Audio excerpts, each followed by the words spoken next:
There's no sleep for the weary. Hey, what that 3 million gallon tank look like? What that 3 million gallon tank look like? Look good. How much have it? Congratulations. You talking about general maintenance, sir? You're the Very well. we don't, she looks a lot like her. I guess it's a Surprising me. Yeah. Understood. You ever see the pictures of them? That'll give you And you tell me it's the same age. Correct. No, it's just, Well, well, before they died, you know, based on what they got. that's what I tell everybody about my middle daughter and her grandmother. I can look at the pictures of them side by side and it makes me want to drown. But it made me want to do that. And you never met my mother-in-law. That's okay. You doing all right? Doing well, doing well. Hey, Mark, how are you? How you doing? I'm good, Denny, how are you? I'm just glad to be here.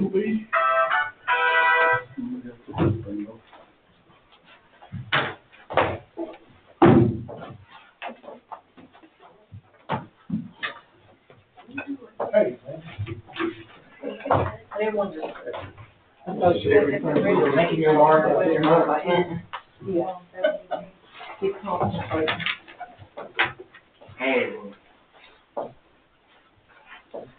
You probably didn't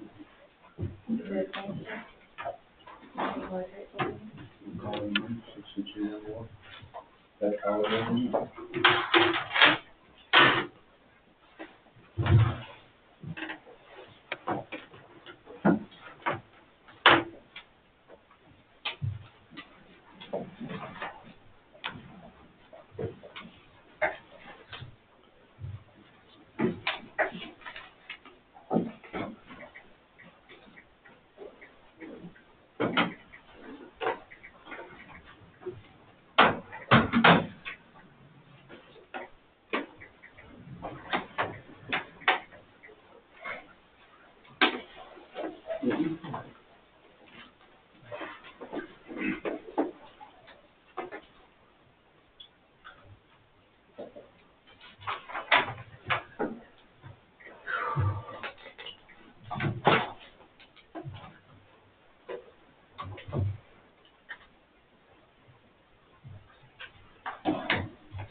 You just follow up and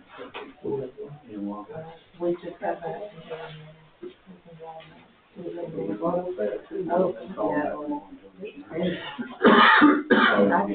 I talked to my brother-in-law Saturday night. They lived outside of Rochester, New York, is where they live. And it was 98 degrees, which is no big deal. It's 98 degrees here. A lot of days, the big deal is they don't have air conditioners. Yeah. where is it? That they live outside of Rochester, New York. And, you know, they just don't have air conditioners. You can still buy cars there that don't have air conditioning. Which to me would be the dumbest thing in the world, but Does it get hot up there? it is very hot up there right now, and that's what he was complaining about. It's just another summer day now. That's what I was shocked with how hot it was this weekend. Oh, you a weekend? There was a lot. Congratulations on the wedding there, bud. When I see the pictures, I didn't even know that was happening. That's hard to do. Well, we still have, Yeah. Walker down, give her away. 4 more. At least without giving her mama with her. If you're taking one, take them both. I started to say, you know, we got down there and asked to give us just one. Yeah. Supposed to say, your mama. I thought when you called me Friday, I Terry did. came in early today. Yeah. But I did. You didn't want to mess her up. Yeah. I'm thinking you just got to wait. Oh, sir.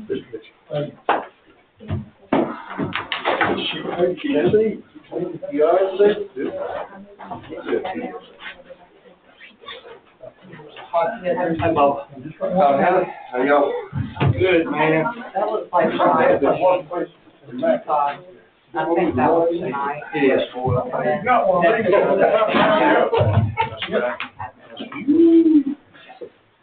See, are you? Good, how are you? That's not what they wanted to do. Sure, it's fresh, it's a summer cut. I was gonna get a catch-22 burger yesterday, but they was closed. Oh, really? Yeah, I ended up going around the corner there to, That's good in the kingdom. Grove or, I don't know. Grave burger? Grove, yeah. Oh, You have a little I guess it's Drew Burger. I don't know. very similar. Oh, yeah, Yeah. yeah. I mean, very good burger. Yeah, it's good there. Yeah. Well, you would go back out and go on back around and turn in like you're going to the movie theater, just around there on the corner. Oh, okay, gotcha. Yeah. They look just alike. The price is real reasonable, no matter what hamburger you got, it's Oh, really? $9. This is what it said. That's pretty good, these days. That's better than that. You make him stop. Yeah. He's done with the damn Whataburger. Oh, I know. They want everybody, I'm not crazy, but all of a sudden we got like four. That's right. We have that in Mississippi when I was down there working, I never thought they got any of them. Front row. I tell you what, there's a its reputation moves in and out. Oh, really? As far as just a hamburger, we have the black sheep up here in Danielsville. They probably got the best hamburger here, put Really? Where is it? right there in that little strip mall. Where is it? Okay. Black sheep, they got a really, really good hamburger. Yeah, if you eat that grindhouse in there, they got a good burger. Yeah. I'm getting there. Mike suggested that catch-22 over on the corner of Heavy Ridge. I eat there. It's good. Eat down there at St. Joseph's, at Prince Avenue, there's a place called Farm Burger in there. Yeah, I haven't been there, but I know where it is. They're pretty good. Chicken place there, all where they've got pretty outstanding. What's the name of it? Oh, yeah, they do that. Pretty outstanding. You gotta watch him though, buddy. I built mine. You know, you can add on, I was like, well, I want an egg on it, I wanted bacon on it, I wanted chicken. Well, each item was like $1 or $2 a piece, you know, it was like $1 for the cheese, $1 for the pickle, $1 for the bacon, $1 for the egg. By the time I got this cheeseburger, it was great until I got the bill. I was like, $17 for that burger? She's like, well, you built it, Yeah. but it was good. If you try Brett's up there, they're a little small place, in that strip center behind where the Kentucky Fried Chicken and that all is. Yeah, They got a little place in there, they got some really good burgers.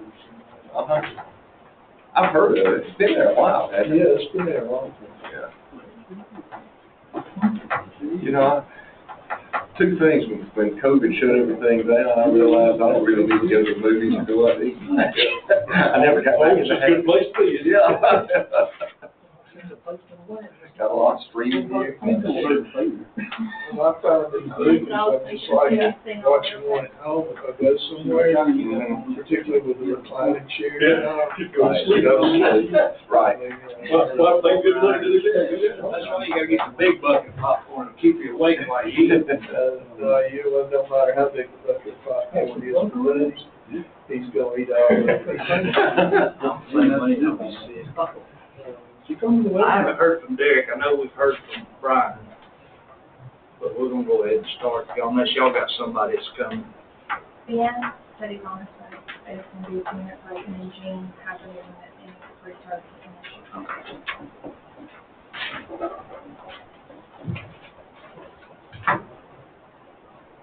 We can give them 5 more minutes and just forgive us. Tell you where not to go. Don't go to Vegas. For no reason on this planet. I've never been. Never. You know, when you grow up poor, it's really hard to look at a meal and enjoy it when you know that the cost of it is just ridiculous. Yeah. I ordered a hamburger, fries, and water balloon, $39.95. Yeah. I went to Denny's for breakfast and got what anywhere here would be $12 maybe. 2 eggs, 2 sausages, 2 bacon, 2 toasts, and a half. Well, Yeah. $39.99. Everything's $39.99. I don't care. That's $10. Las Vegas. in Mossville, $10. But it's the same $10 as a Coke or a beer. It's $10 across the board, no matter where you go. Walk in the Dollar General thinking, okay, we'll go in here and get some drinks, take back to the motel room. They're $8 at Dollar General. It's a 20% discount. I ain't never coming back to that. You know, Gerald Carey, Gerald Carey.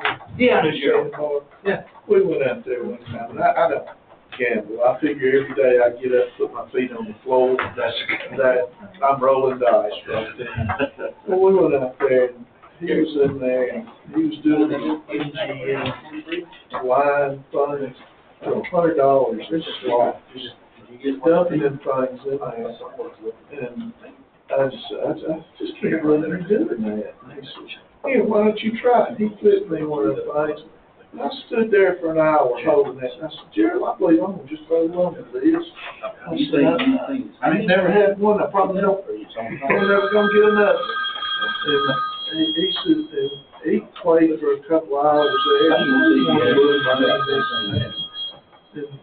got up going. He said, "Just for me," he said, "just put that in that machine right there." So I said, "All right," and I dropped it in the machine. I pulled the lever and won $8,000. I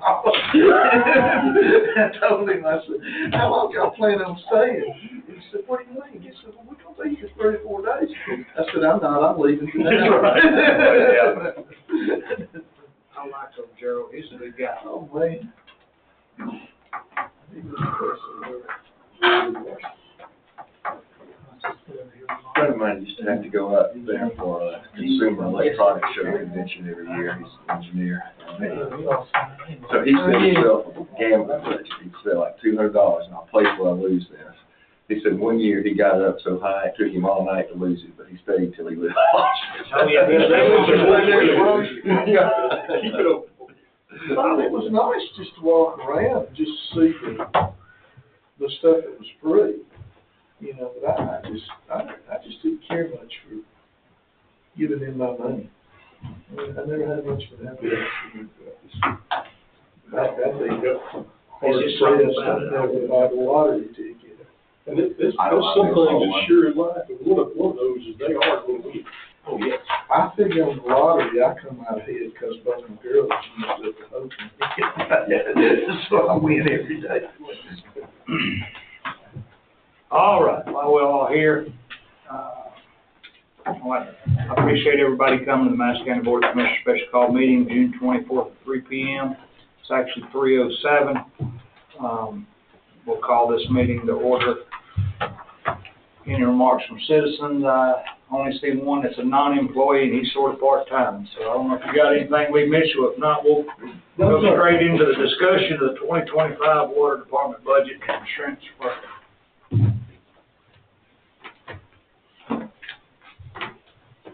Stephanie, thank you, Rodney and Ben and everybody that put all this together for us.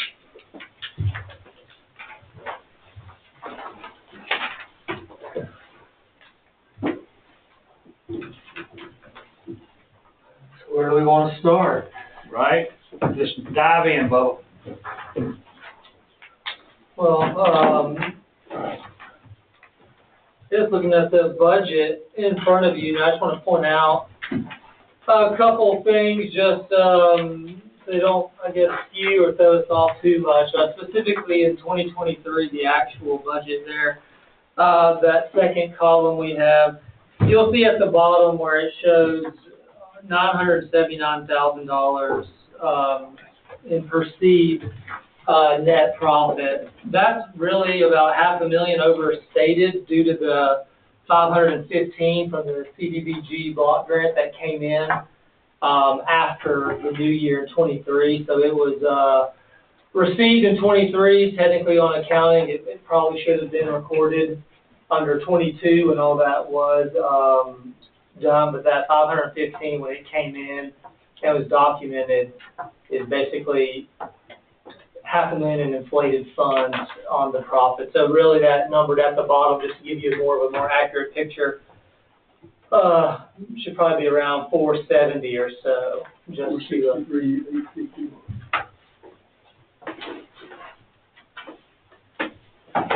wanted to point that out. And then also another thing just to think about too, On the 24 approved budget at the time, it was approved that $125,000 line item at the top was for that lead service grant that Rodney had identified and pursued, but then it was later decided that we would not pursue or use those funds. So Rodney submitted, he did receive it, but we did not complete the required paperwork to then have those funds available to us. So again, that 125 for the time, or for the moment, is basically not going to be realized, but we did not want to remove it from the budget since it was approved during that budgeting process.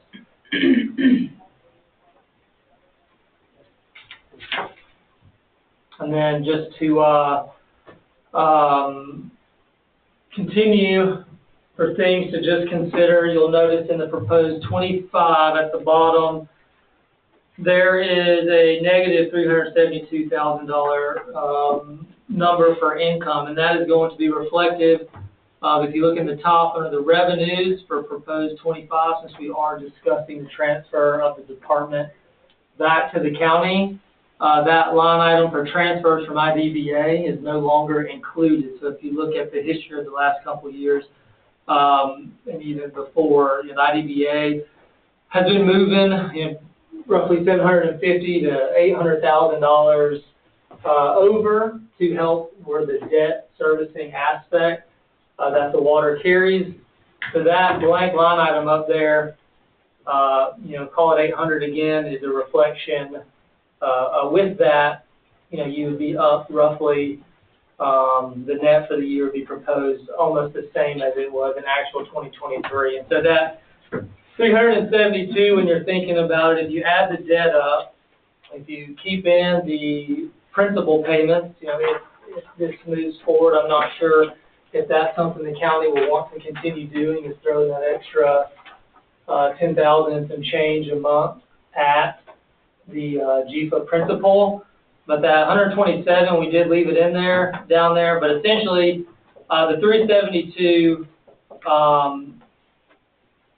is what I would consider like a break-even point. So it is short on that. And if you add up the total debt service for this year and 25, and the reason it's carry over is because those are amortized, so the payments, at least for the GFA payments and the additional principal payments, will not change. But the total, I believe, is about 877 total in debt service when you add it all up with the bond payment. And so basically, therefore, just wanted to share that.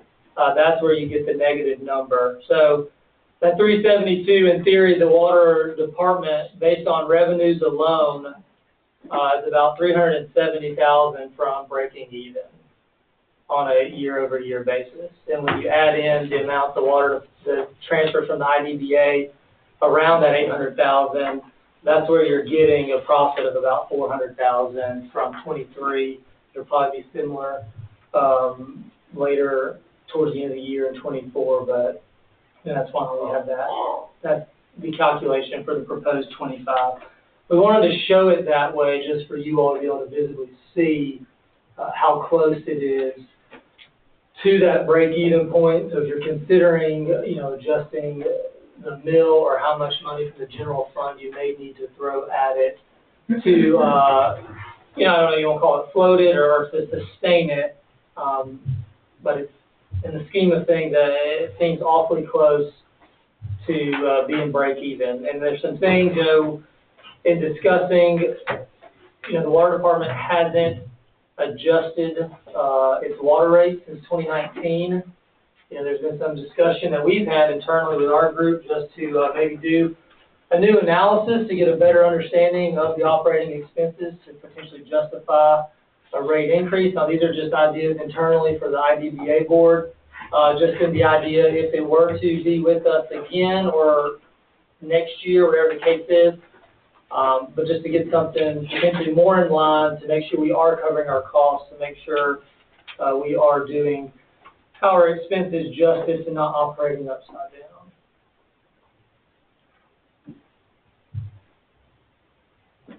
And obviously there's different line items and other things where, we could do a deep dive into, or even from the county perspective, if and when it transfers, some of these items may decrease, may be adjusted, whatever the case may be, and it might be, a lot closer, than that 372 number. Just make sure I'm understanding this correctly. In that 25 budget, the negative 372 includes what you would typically have assigned as payments on the debt service. That includes the debt service. So if you take the projected revenues of the 2.3 million from the water department, all those projected, and that's just the projected expenses, right? We may not preach those, but based on that, those budgeted expenses with the debt included, yes, it's that. Okay. You're short.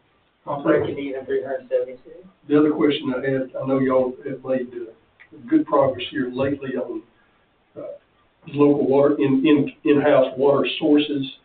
Does this reflect the change in not buying water and producing your own water? We do have that in another document to suggest, Stephanie did some number crunching just on, with the 3 additional wells, it would essentially double our, the way I understand it, and Stephanie and Rodney can correct me, but I understand that the 3 wells would basically double our in-house production, and therefore would allow us to cut some of our purchased water out. This budget does not show That does not, this does not show. It does. It does? It does not show it. because you're showing the. Right, it still has the 800 and whatever thousand, was on there. But if you look at this sheet, this one shows what the projected cost would be, I think which that's, is, it's in the packet, it's like a separate I packet think it's that I like brought 3 you guys. documents in. The front page kind of has the order of what I have, the additional packet included. This is currently just showing a budget of $850,000 for purchased water. So this,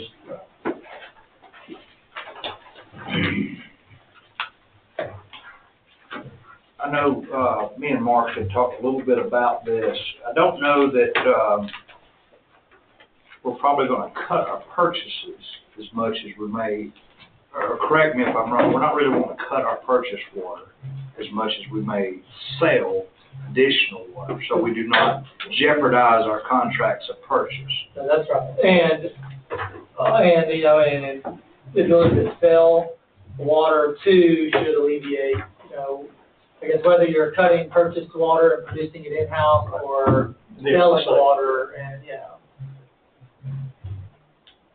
But that's right. Currently, our partners, I know the City of Commerce is supposed to be working on giving us some information. The chairman and Mark or Rodney, I'm not sure if they've received any updates from the City of Commerce, but I understand City of Elberton seems to be pleased with our current purchases. They keep billing us, we keep paying them, and they're not questioning it. I know a couple of conversations Rodney had, he was told that on that front that it is okay at the moment. I spoke Friday with Commerce. I think they may have contacted you. I'll give you your number, Josh. They're exploring right now their cost to sell. They're doing a water valuation. They're probably going to have an increase, like everybody is. We might be able to get some good, accurate numbers off of what they get back. Right now, I think we've got a pretty good relationship with Josh and Matt both. They are sort of foreseeing the future in Commerce of potentially going to end up being more of a buyer than a seller because of some issues on up the chain. But they are working on the agreement. They're just trying to get their pricing straight as of Friday. Right. We talked. And they're trying to put some well sites online also, because I think they're probably in worse shape than we are as far as purchasing agreements from other counties.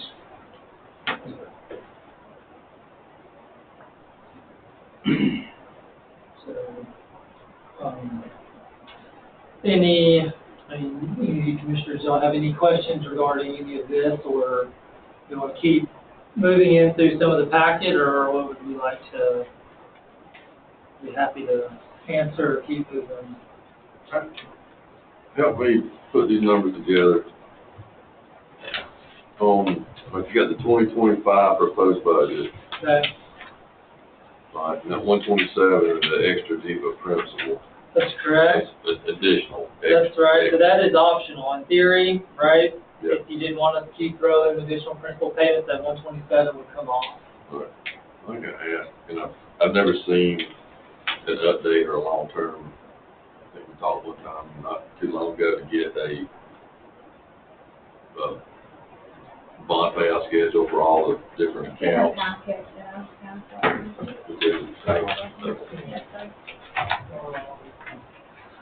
We get beyond the JIPA schedule.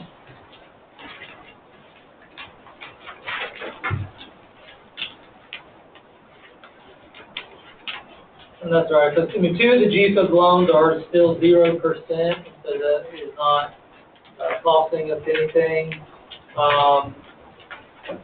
Then the bond, is it in there? Yes, sir, it's just one page. The JIPA or packet, the first one's gonna look like that. Is there a summary of all of them, or you just got the information? No, I think it's a summary, and then it shows you like where we are, I have it highlighted on there, where we are and how much we owe for each one. And then the bond is just one sheet, you'll see it behind the third JIPA. And it's also highlighted with what our next payment due is, which we've already taken care of for July 1. What is it? Ben, what was you referring to about the 127? You're just making that extra payment? So if we go back to the agreement between the VOC and IDBA, when you all agreed to pay the lump sum and pay off the 2 loans, Yeah. the money we were spending per month on that, we agreed to take that money and pay it directly towards principal on the interest-bearing JIPA loan.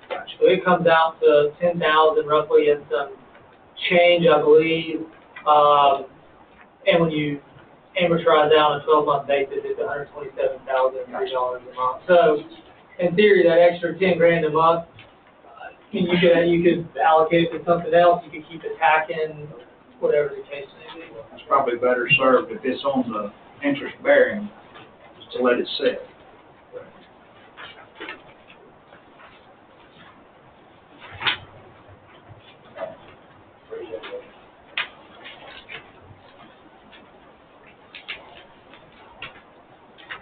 Right, and help me on the math on this sheet, water department. All the numbers on the right, what I'm trying to correlate is I'm trying to correlate these numbers with the proposed budget sheet for special projects. So you got 436, and then this sheet says 365 on DEPA payment. So that's. Sure, so Help me. 65, yeah, that doesn't include that 71,208.25, which is the interest. So on the special projects on your large budget for 25, it shows the 436,543. So that's just that 365 plus the 71 because those are lumped together.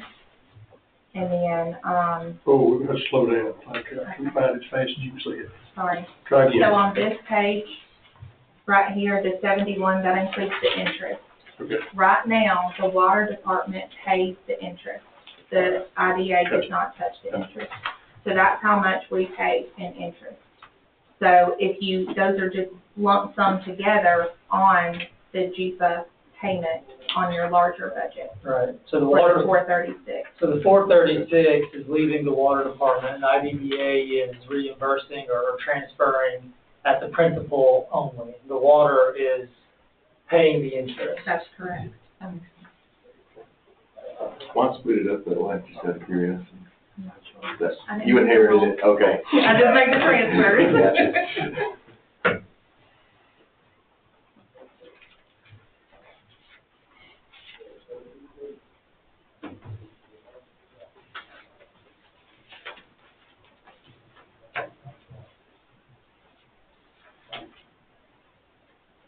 So on the proposed budget, the bottom number, the red in the gray under special projects at 823,547.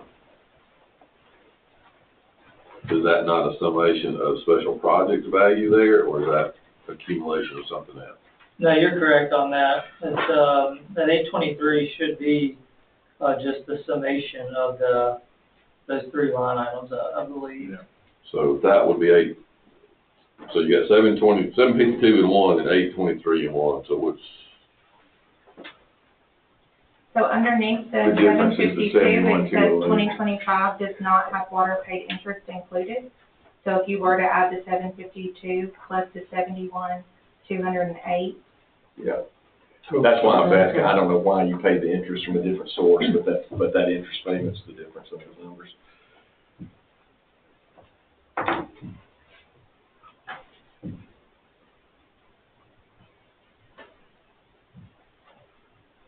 what It's a the, little So the dull. note says, The note just basically says it's always been paid by water. And it's just Showing showing it what- separate to clarify what what the one mill DOC. pays. yeah, it's just showing that's what the meal plus DOC that's not currently being paid by water income.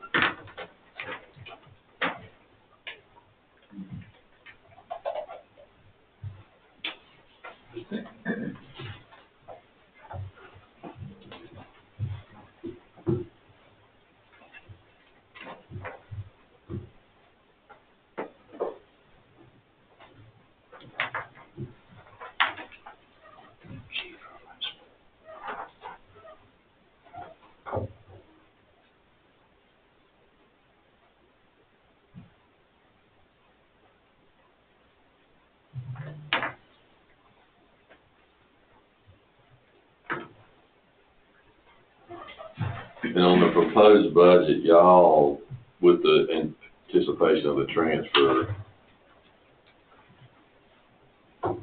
y'all did not put in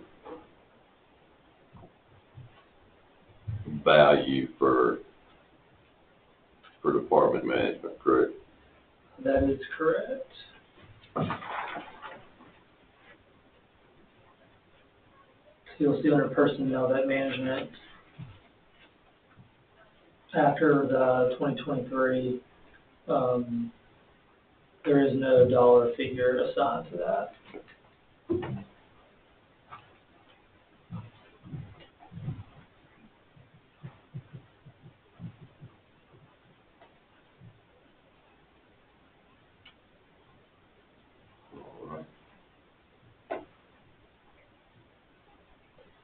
And Stephanie, y'all have 5 full-time employees.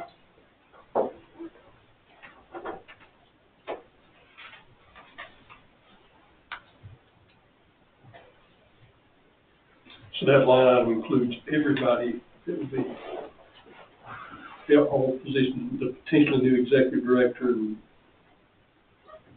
For personnel, Yep. no, so the former, or the management executive director, we left blank, because I assumed that would fall under the commissioners, whether they want to hire some sort of utilities director or something that would then fall under the proposed 25 budget. That'd be a line item. I didn't know where to start with a number for utilities director. I don't know if that will be a position that will be filled, or if that will be something that will be determined at a later date. In a sense, Rodney has been, in a sense, fulfilling the responsibility of utility director with the, obviously help and guidance, from Mark Perry and his expertise, and then also, when there's a question and something that Rodney feels like I can be assistant, so we kind of try to provide board guidance to that, but we did not hire, or we did not account for management for that at this time. Within the transfer, I'm assuming the commissioners would take over and hire a utilities director.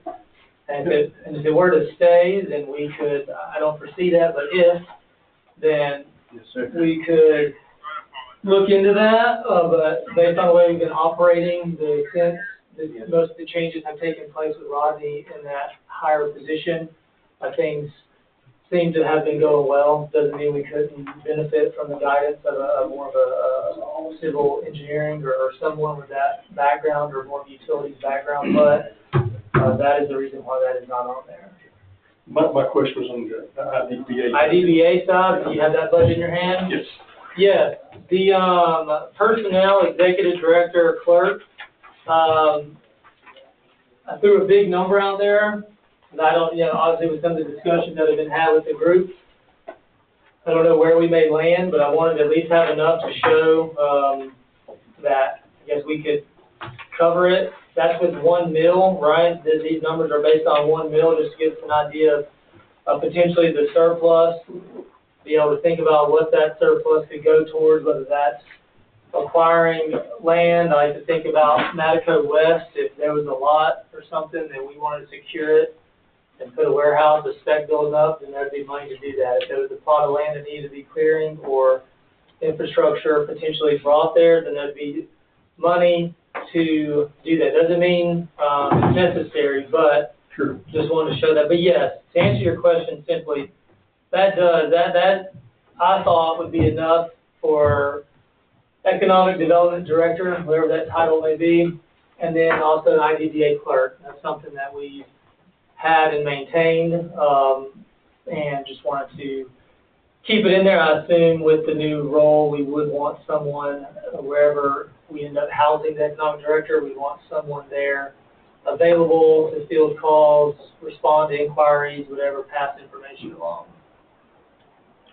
Current assignment is $1 million. Current assignment is 1 mil, yes. Can I ask a question? I'm just trying to match up the money out of IDBA and to the water department. So under approved 2024 budget, on the MC water budget, under revenues towards the bottom, it shows transfer from IDBA 800,000. But then when I look at this one, it says IDBA budget approved 2024 at the very bottom. It says 2,755. Yeah. Shouldn't those match? Or? They should match, Michael, you're correct. So those, should match. So then if you want, just for everyone, in that bottom number moves some 340 to 295 for roughly.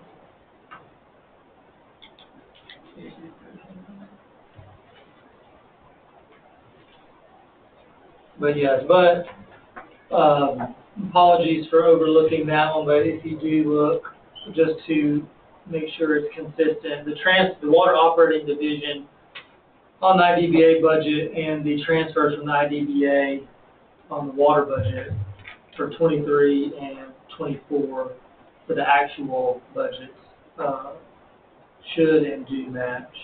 So that was thank you for catching that. Yeah, so just leave about actuals on 2023. So property tax, the 977,480. So that's the 1 mil, right? Yes. Okay. And so it looks like 741,588 went over to the water budget. So IDBA would have retained the balance of that, right? Okay. So that's really the number you're looking at. I mean, if you, that's the subsidy number.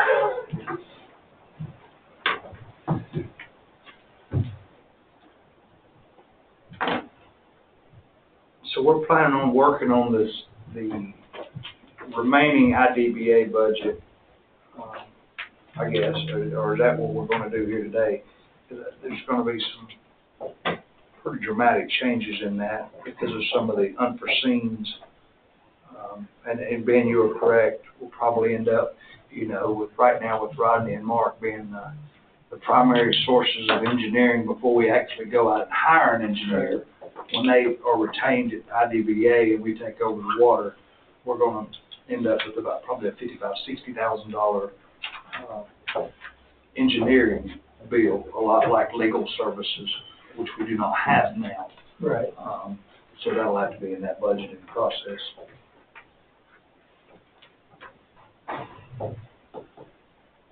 Now, I do know, have y'all heard if, is Mark truly gonna retire at the transfer point?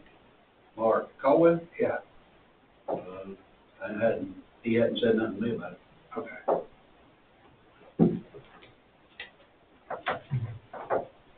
Well, I mean, you currently hold all the operating licenses. I don't hold the wastewater. I went and took the test and didn't pass it, so I'm waiting to get the rescheduling. The wastewater. Rusty holds the wastewater. Rusty holds a class 3 wastewater. Okay.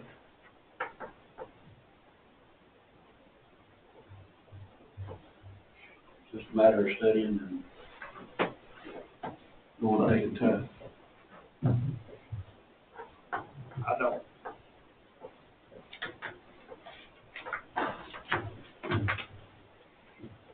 See, when we have a projection of what his meals value will be this year. Next month. Have you talked to Matt, have you and Melanie discussed the value of the meal, what they're projecting it to be? No. I know that they've been swapping some software system with Harrison and stuff, so I don't know if they can even calculate that. I don't know that they're at a point that they can. As of Friday, they did not know, because, the new group was down there, and, they could not give me a guess then. They just said it's too soon in the process. Does the school board run on a calendar year, fiscal year too? They must, I guess. They're not on fiscal year, they are Yeah, they're on fiscal fiscal. year. So they would have needed that. I'm sure they're behind too, because Okay. that down there, I didn't go actually speak to them, but I knew they were really good people. They've approved their budget, but I don't. I think we'll come up July 1, June 30. Yeah, that's what I was saying. That was how So they they- would have needed that number. Yeah, how they would approve the revenue number. I think they just guessed so high, it ain't gonna matter. Well, I'll just tell you all, the property tax line item for 25 is assumption of a 15% increase from 23 to 24. I just held that constant, just based on the way property taxes have gone up. That was my estimate, given that the information isn't available yet. I would be comfortable just using the round number of 1.2, based off of last year. And And that's- anything above that's great, anything below it, I doubt. But there's just a lot of on the IDBA's budget and the meal and figuring out how that meal's going to decipher. One of the things that we still haven't talked in general, and I know we'll get there, and I'm not trying to get ahead of the game, is how much of that meal will go towards paying those current bonds versus how much of that meal will stay with the future IDBA and what that looks like for budgeting purposes. I know there was some talk potentially about letting that meal just follow the IDBA and let them continue to pay that bond. I don't know yet where we're at with that, but I know that the expenses for 2025 is much different in my mind than what I'm seeing here, because there's some unknowns in there. Right. Much more greater is what I mean. Well, and to your point, we have, IGAs in place, talking about how to continue to attack debt based on the current structure. I would imagine at the point of the transfer, that agreement in place. I don't know if that nullifies it or whatever the case is, but it doesn't mean that Michael, our group and y'all's group, and Michael can't determine some other agreement, understanding if the IDBA maintains its 1 mil, and how to continue to help the county attack that debt. Well, so that's, the charter of the IDBA provides that the Board of Commissioners may levy up to 2 mills per year. So that's an annual determination based, and it can be anywhere between 0 and 2. Now, what can't be changed is the bonds getting paid, obviously. So the structure of that is that the bonds are owed by the IDBA, but they are guaranteed by contract from the county.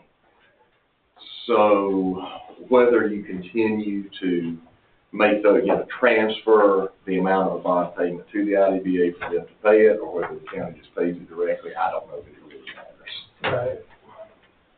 But, and it may not matter, but for the, even if it's simply ceremonial, but just simply for the collaboration between our groups. I don't think it'll matter as far as the bondholder, but it does matter on our allocations between what we retain of the meal versus what we give of the meal.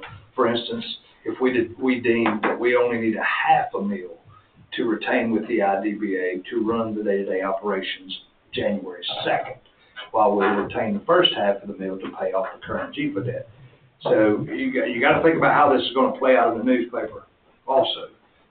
When you say that you're abolishing the water department as it stands today and bring it under the county, but yet you're still going to collect a meal for the IDBA, then the people's going to go, well, wait a minute, where's that meal going? You got to be very careful in the verbiage, and that's what I'm saying. And you're absolutely right. And if the meal's adjusted for debt servicing from the commissioner's side, then I think the next logical piece of that is for the IDBA meal to be adjusted since it will no longer be servicing the debt.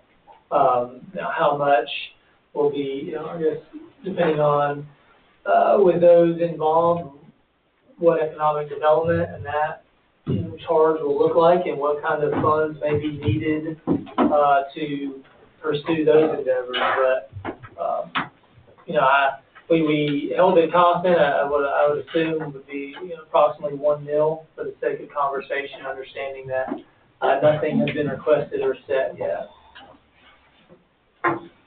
So the 343 on the 2025 proposed budget, that's technically just going to be an increase across the board because you're creating a whole new department.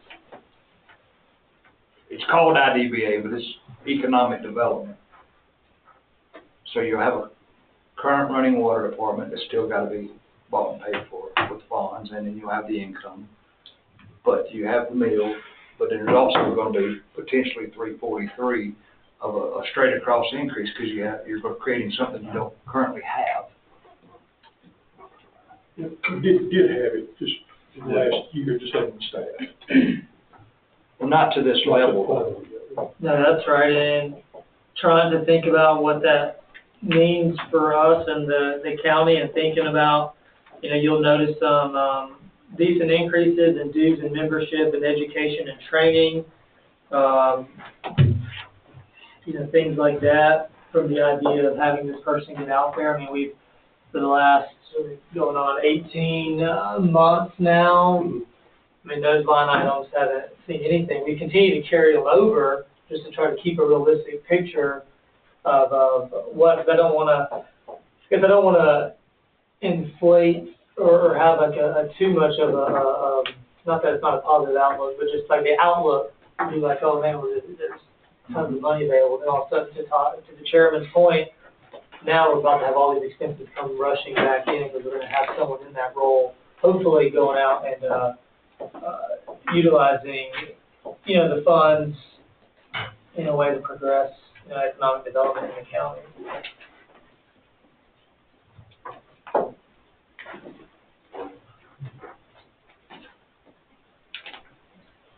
One of the things that I bounced off Mark the other day was, and I know he's been busy and out of town working, as to what if the county, when the water comes under the county, not just paying the existing bills, but what the future bills is going to look like in order to grow our system, what we need to allocate, from the VOC standpoint for those future projects.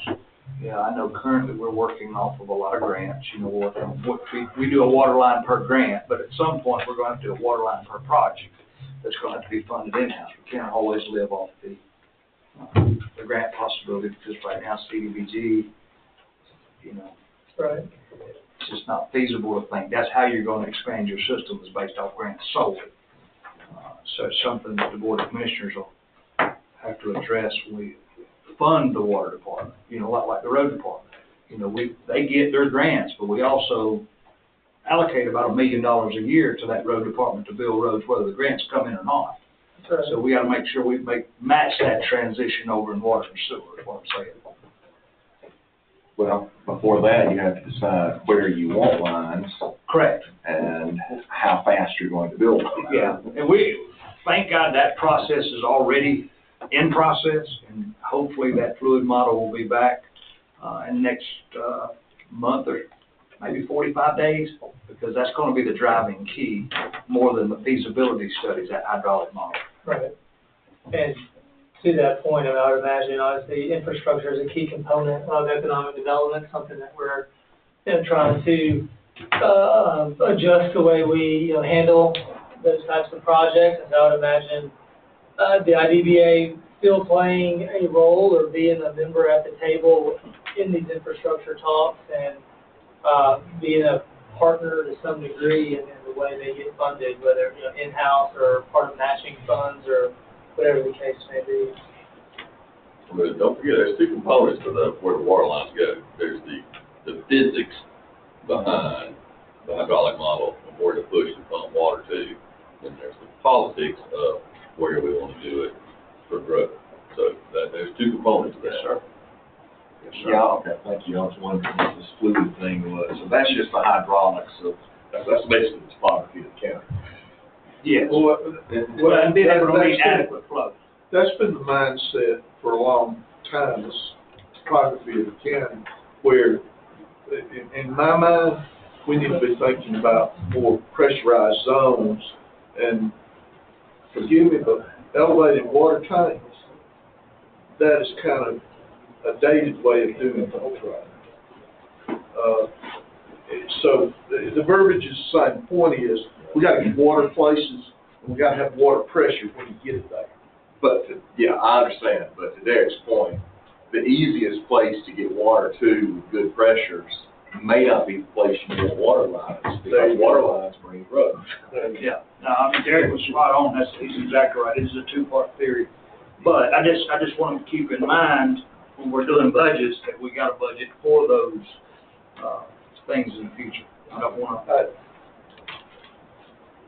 I guess for me, I know we don't want to fool with the IDBA's chart. That I think would open a can of worms that none of us would want to deal with. The other side of it, at the end of the day, we want to be in a position that when the auditor comes in, we don't have to follow a paper trail that looks like it could have been facilitated in an easier way. Example, why would we give the IDBA money to turn around and pay a debt that, while it's the IDBA's debt, at the end of the day, it's the county's debt, you know? And we still have to define, for me, I think I have an understanding of what the role of the IDBA would be in soliciting and encouraging business to come to Madison County. And, you know, for me personally, that's not something that you do from an office in Madison County. You're out, you're going to trade conventions, things like that, where you're selling Madison County is essentially what you got to do. And it takes money to do that, real money to do that. So, Mark, what do you think we should be putting, aside from everything else, what do you think we should truly be putting in a budget each year? Like what I was talking about with roads, above and beyond grant potential for our water expansion. I mean, you're probably the most diverse person here, 50 years on water in this county, because y'all started the fire departments. What would it take to keep the ball rolling, not to go stagnant, but still make progress above and beyond grants? Sure. Well, you know, That's all right. we're a third to $500,000 away from having those wells online. Mm-hmm. That's not in the picture. We got 3 holes in the ground over there, and that's all there is. And to get them pumping waters, they all gotta be filtered and all that. It'll bump $500,000. And the well driller was not able to simultaneously test those wells. they test them one at a time.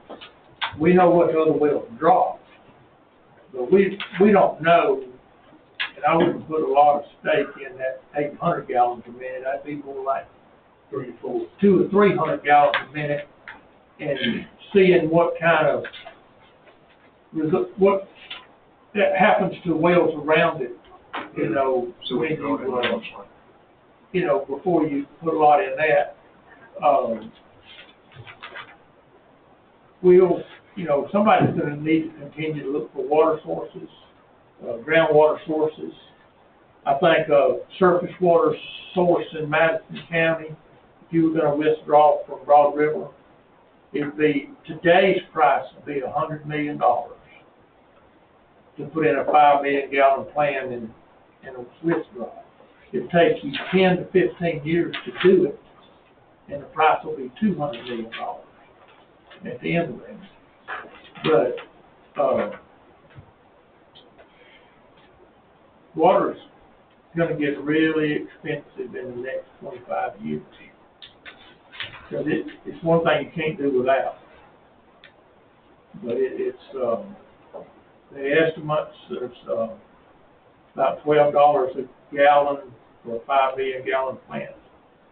It'd be about 60 million today's price. We met with Piedmont Water the other day, and their water rates were almost twice what ours are. They just, you know, spent $17 million building a water treatment plant down at Reynolds. Is it more than that, Ron? I think it was for $500,000 a day. Yeah. 17 million. But it's going to take a lot. You know, we're 50 years behind just about all our neighbors, and they're all rural counties, but we're way behind in infrastructure. We probably only serve less than. We probably serve 20% of the population because it's dense and whole. Not all that's ours. We got a water line down here in Perry Road that we just have fire hydrants on. You know, Piedmont's got the cover. They're making the money, and we're providing the fire protection.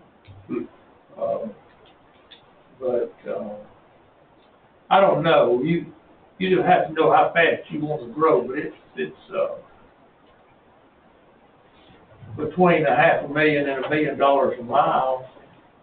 So when you vary off, you know, we don't even have it on all the Highway 106. We got water on all of Highway 29 from the county line, except for a little bit right here around Danielsville from Irvin Kirk into town, and on the other side from Booker Hill back in. We have water on 29. We only have it on less than half of 106. From Moose Grove Road down to Meeks, we've got a gap from Meeks to whole Sanford School there, but we don't have water on. So it's a big number. You just got to figure out how fast you want to fill in the gap. We don't have hardly any secondary road distribution of water, and we're producing about 30% of what we're selling, and we're buying the rest of it outside. I think we might can get that down to maybe 40% we're producing with the wells that we have right now. But everybody else's water, we're buying them somewhere between 1 million and 7 million gallons a month from Commerce, and Commerce is saying we want to buy water, not sell water.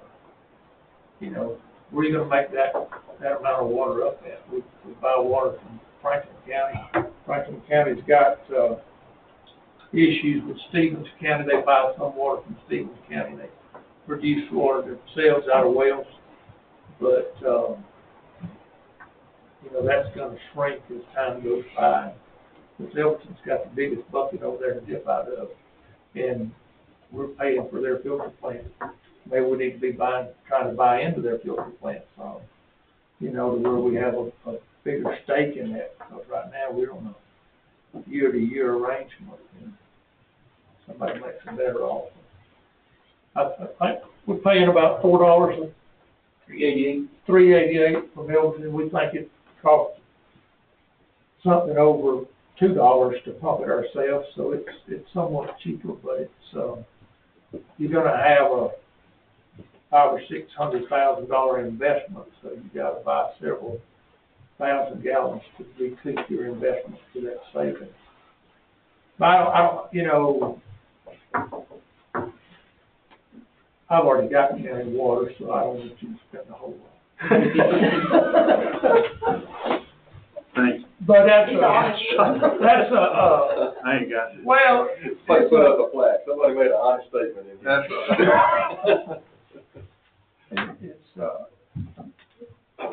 It's a big project, but it needs to be tackled. Well, yeah, that's the thing about out in District 4, the people that's not gonna be getting water. Right.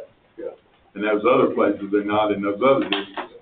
They're gonna say, well, we spent a lot on water, what am I getting for it? And we gotta show that we're getting some growth out there, and we're bringing in some business in there, and it's affecting that, what they're paying in property tax. I will say it was good fortune on my part and bad on Colonial Pipeline. The Yeah. county didn't pay for the water. Well, I would've they- never got county water in I know. my house if it hadn't been for Yeah, that happened to be, Colonial Pipeline's leak, yeah, you know, so, that was one of those times it was a good thing to sort of follow.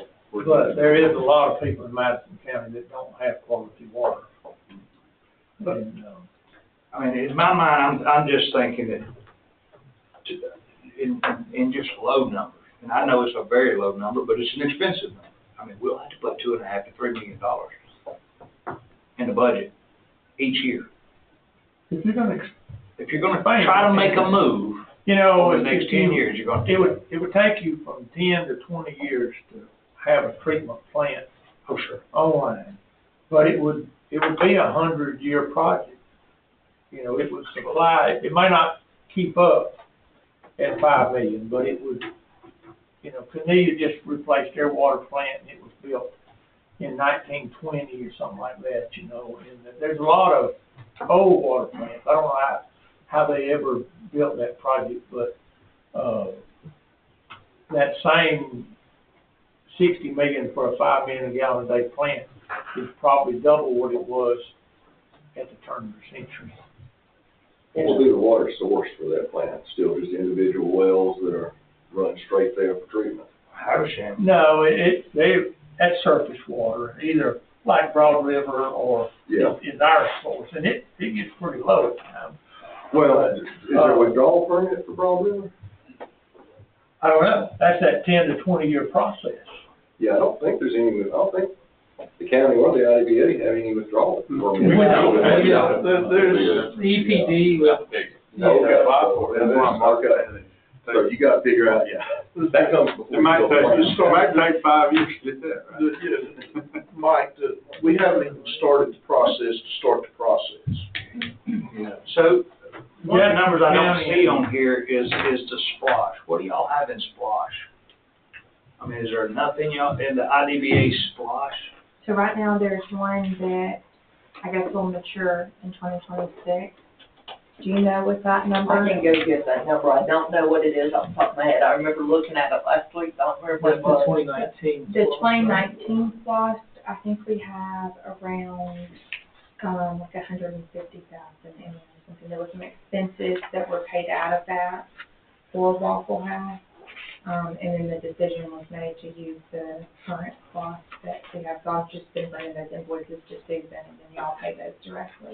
For some reason, I thought that was a rollover from the last splosh to this one, and then we have this one that's in effect from 2020. It was 2014 SLOSS That's right. that at some point, I don't know, I'm not sure how it was structured, but there was a balance. It was just south of 250, somewhere 230 maybe, that we used some of those funds for similar, I guess, capital expenditures that would qualify for SLOSS. Yeah, prior to, correct me if I say something wrong, but as I understand it, prior to the 2020 SPLOST, it was done differently. It's only done correctly now because there was a bond issue associated with that. Those SPLOST funds should only go out for capital expenditure projects as expenses are incurred. Right now, I understand that there's money that's just been transferred from the county spliced account to an IDBA account that's just sitting there. I don't know what the auditor's gonna do with that. I was about to say, I don't remember seeing any money from the 2014 SPOS we got, but that makes sense. So they just transferred it out and they're holding it, because the only thing I have. Yeah, without any expense documentation that it went for, yeah, so that's what I say, I don't know what the auditors have been doing with that. There is an advantage to what Commissioner Adams was saying a minute ago, is to paying the bond payments directly. You know, eventually we'll get to the point to where we'll have a single audit, and that single audit for the IDBA is a lot different than what the current IDBA audit looks like. So, yeah, so between what Stephanie will be doing and then rolling over to what Susan will be plugging in, is definitely gonna, clean up our auditing process, which I think this past year was clean on both ends for the first time in God knows how long. But, that process will get simpler, but we'll still have to keep that single audit just because we're allowing any money to go to the IDBA. But it'll be a much simpler audit. I have so many questions. I won't even get into it today about how the chamber deal is. It's so convoluted. Yeah, I was gonna ask about that, but. We don't even know. I don't even know. Yeah, on this, but that was my question though, on the Chamber of Commerce. We got it in the 25 budget. I mean, would that really stay there? I mean, if we go and have our own economic development person, is there any of that contract labor that we're getting that would be beneficial? You know, buddy, I don't know. I can't even answer it. I don't know how, because right now the current IDBA allots the largest portion to the chamber. We allot the second largest portion. When the water department becomes this, that, and the other, then the IDBA becomes economic development. Do they still cut the chamber in? I don't know, because they're using all their funds to go to the economic development. I don't know how that's going to work. That's my question. I think that's something that we're going to have to resolve. I mean, are you thinking that the IDA pays the majority for the chamber Right. versus the BOC? Correct. That's not correct. Y'all pay 15? No. We pay 20. Oh, y'all pay 20. But y'all cut us 4 checks a year for over $6,000. Y'all's increased to around 25. So y'all pay. They did, yeah. I mean, we give an increase, but so it goes back, God. We do their insurance, they do the payroll, they get reimbursed over there for insurance, y'all pay us for insurance. I mean, it is a convoluted. So what that contract says is it's a contract of services, because that's all it could be. Yeah. Because tax money is going to the chamber. You cannot donate money to them. You cannot fund their operations. You can contract them to do a government service that you would otherwise do internally. There's provisions in that contract, as I recall, about annual updates and deliverables and whatnot that I've never seen. But to answer Brian's question, it's been my perception that the Chamber of Commerce, while there has been they have been party to some conversation in regards to bringing businesses to the county, they don't have the facilities nor the capability to speak for the county in regards to what can be put on the table. Example, what Athens, Clark County, and Oconee County did to get CAT to locate where they're at. Yeah. And the chamber simply is not, they can't do that. But the IDA, in what I would envision them becoming, would be party to that. They would actually be a spokesman for the BOC. I don't think that's the way it works in Clark or Oconee. You can correct me if I'm wrong there.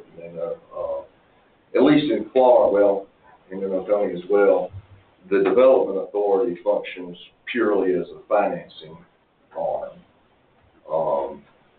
Economic development is done in other county sources or city sources. I'm not sure what the chamber does in either county other than operate as a separate. Yeah, they don't. system. I wish that our development authority could do what theirs did at Kroger at 2972, 3 miles up the road in Madison. Well, that's what's, like for Clark, they have a county department of economic development. Right. And then their development authority is really truly an authority that Financing. is just, you know, they're a bank, you know, so to speak. And so when the county staff person goes out and makes the bids and whatnot, that's what I'm thinking is what will be the new role of the IDA in those development funds. You know, it's forced by another name, if you want to say. You know, it's that entity stands alone, being able to have those one-on-one conversations, go out and recruit, go out of that without having, without a buffer between us, but they're a separate entity. And then the caveat to that is if something is appropriate, then they can help finance it versus that third party group. Right, and, so what would be the expenses of the IDBA for that function? What would that look like? Would they have one employee? Well, I mean, what they've got proposed here would be, I mean, it's one, or basically 2 employees. You know, director, economic developer, whatever tag you want to put on them. And then, you know, some administrative staff. Right, and my point is I think that as we're talking here that, you know, I appreciate what the chamber does, but I think that money should be redirected towards, well, that we're going to look at it, redirected towards paying that person for economic development. Now, you know, it might put the chamber in somewhat of an awkward position, but we need to have discussions and reconcile that. You know, that's going to be something that we're going to need to do. Well, I'll be honest, I'm no disrespect to the chamber, and that's not how I intended that to come across. I gotta say, I think Derek probably just give me the most information of what I envision the IDBA looking like that I've heard yet in like 2 or 3 years. That's the best explanation, because I do like that theory of how that's supposed to work and being the financial arm for it. It has nothing to do with the chamber. I just don't know where the chamber's going to stand when the economic development takes place, because currently, to me, they're a supporting role to a current business. They're not a driving, they're not recruiting you. Yeah, they're not the recruiting business, they're a support role. That's right. Should flourish with all the new businesses that you bring in to join the chamber. Yeah, and that's true. That's the thing about it, and we got to communicate with them and all, but that's something that we got to make sure that we address as we do this, but I don't see that, you know, that's just, it's a small amount compared to what we're talking about, but $20,000 is just $20,000. Well, I mean, I'm going to back up a little bit, at least in my history, in my opinion. The 3 governmental entities, us, IBA, and the Board of Education, you know, we took it upon ourselves to help, support, reestablish that, get it to a functioning entity. You know, are they up and running, or they got multiple new members and all that kind of stuff? Yes. So the $20,000, I don't see it as supporting them anymore, to the point of what contract services do we get out of them? Right. I can still see support is when our economic developer goes out and hires some, or goes out and woos somebody to come see us. And their first question is, well, what kind of support organizations you got? I'd like to meet some of those people. Right. That is that collaborative effort from that group. So you don't have somebody running around doing different things. It's a collaborative group. Now, what that value is, if it's $20,000 for their budget or our budget or whatever it is, or the budget, Board of Education's budget, whatever budget we deem feasible, I think it's probably good money to spend. What that dollar is, I'm probably not going to argue about it today, because I think one of the questions I've got for today's meeting, I guess, is, are you looking for us 5 to give direction of where this goes, or give us opinion and somebody summarizes it and pulls it back, or you just want our thoughts and you're gonna take it and bring it back to it? What are we, I mean, we're on 1:10 now. Yeah. So what questions do you want answered from Derek? I mean, for me, I think from what Stephanie and Ben has put together, and I appreciate it, this is just a rough draft of, this is where we're at, this is what we spend, this is what we've been spending, and this is what we're proposed to spend. Guys, there it is. Would you like to defer from that in any way? Would you like us to change the way we've been spending or increase our future spending? But right now, you're just giving us a proposal. This is what it is, previous, past, and future. That's right. And the effort for you all to think about what number it is that you may have to add to the overall budget, and therefore take this on and house it and support it. I just know we have to understand what our future debt's gonna look like from the BOC side, and then we can tweak and or adjust what the future expenses of the IDBA is gonna look like based off of what we're gonna add or take away from that department. Yeah, but we got a plan because we got to decide if we're gonna have this economic development person and a clerk, you know, depending on what we're after here is, you know, that's, those funds to pay them has gotta come from somewhere. And so that adds into that total budget. I think to figure the budget out, we gotta have a plan on what we're gonna do. Well, the one thing that is constant, and that's the debt. It ain't gonna change as of today. Well, unless we understand. We got that part. I think we got that part, but I think that when you figure in the whole thing, you gotta figure out who's the structure of it. And so, that's why I don't know who is the master of structures here. I like what Derek has said over here. I mean, it sounds like something that's similar to what they have in Clark County sounds good, but we need to sort of come up with some kind of structure. At the end of the day, though, I mean, we had an executive director at the IDBA, the water department. At the end of the day, I don't see that this is going to incur any additional debt burden for the county because we're already on the hook for the debt anyway. Yeah, but, well, it's not included in there, that. Well, yeah, if we absorb what they collect, yeah. Well, it's a wash at that point right up until you create a new department, and then you gotta fund that department. So there is a debt debt increase. collection, debt servicing. Yeah, debt service Servicing is not gonna stays- change, but you are incurring future expenses because you're creating a department that currently don't exist. Yes, you had a director at one time, he made $70,000, but we're talking about $250,000, big difference.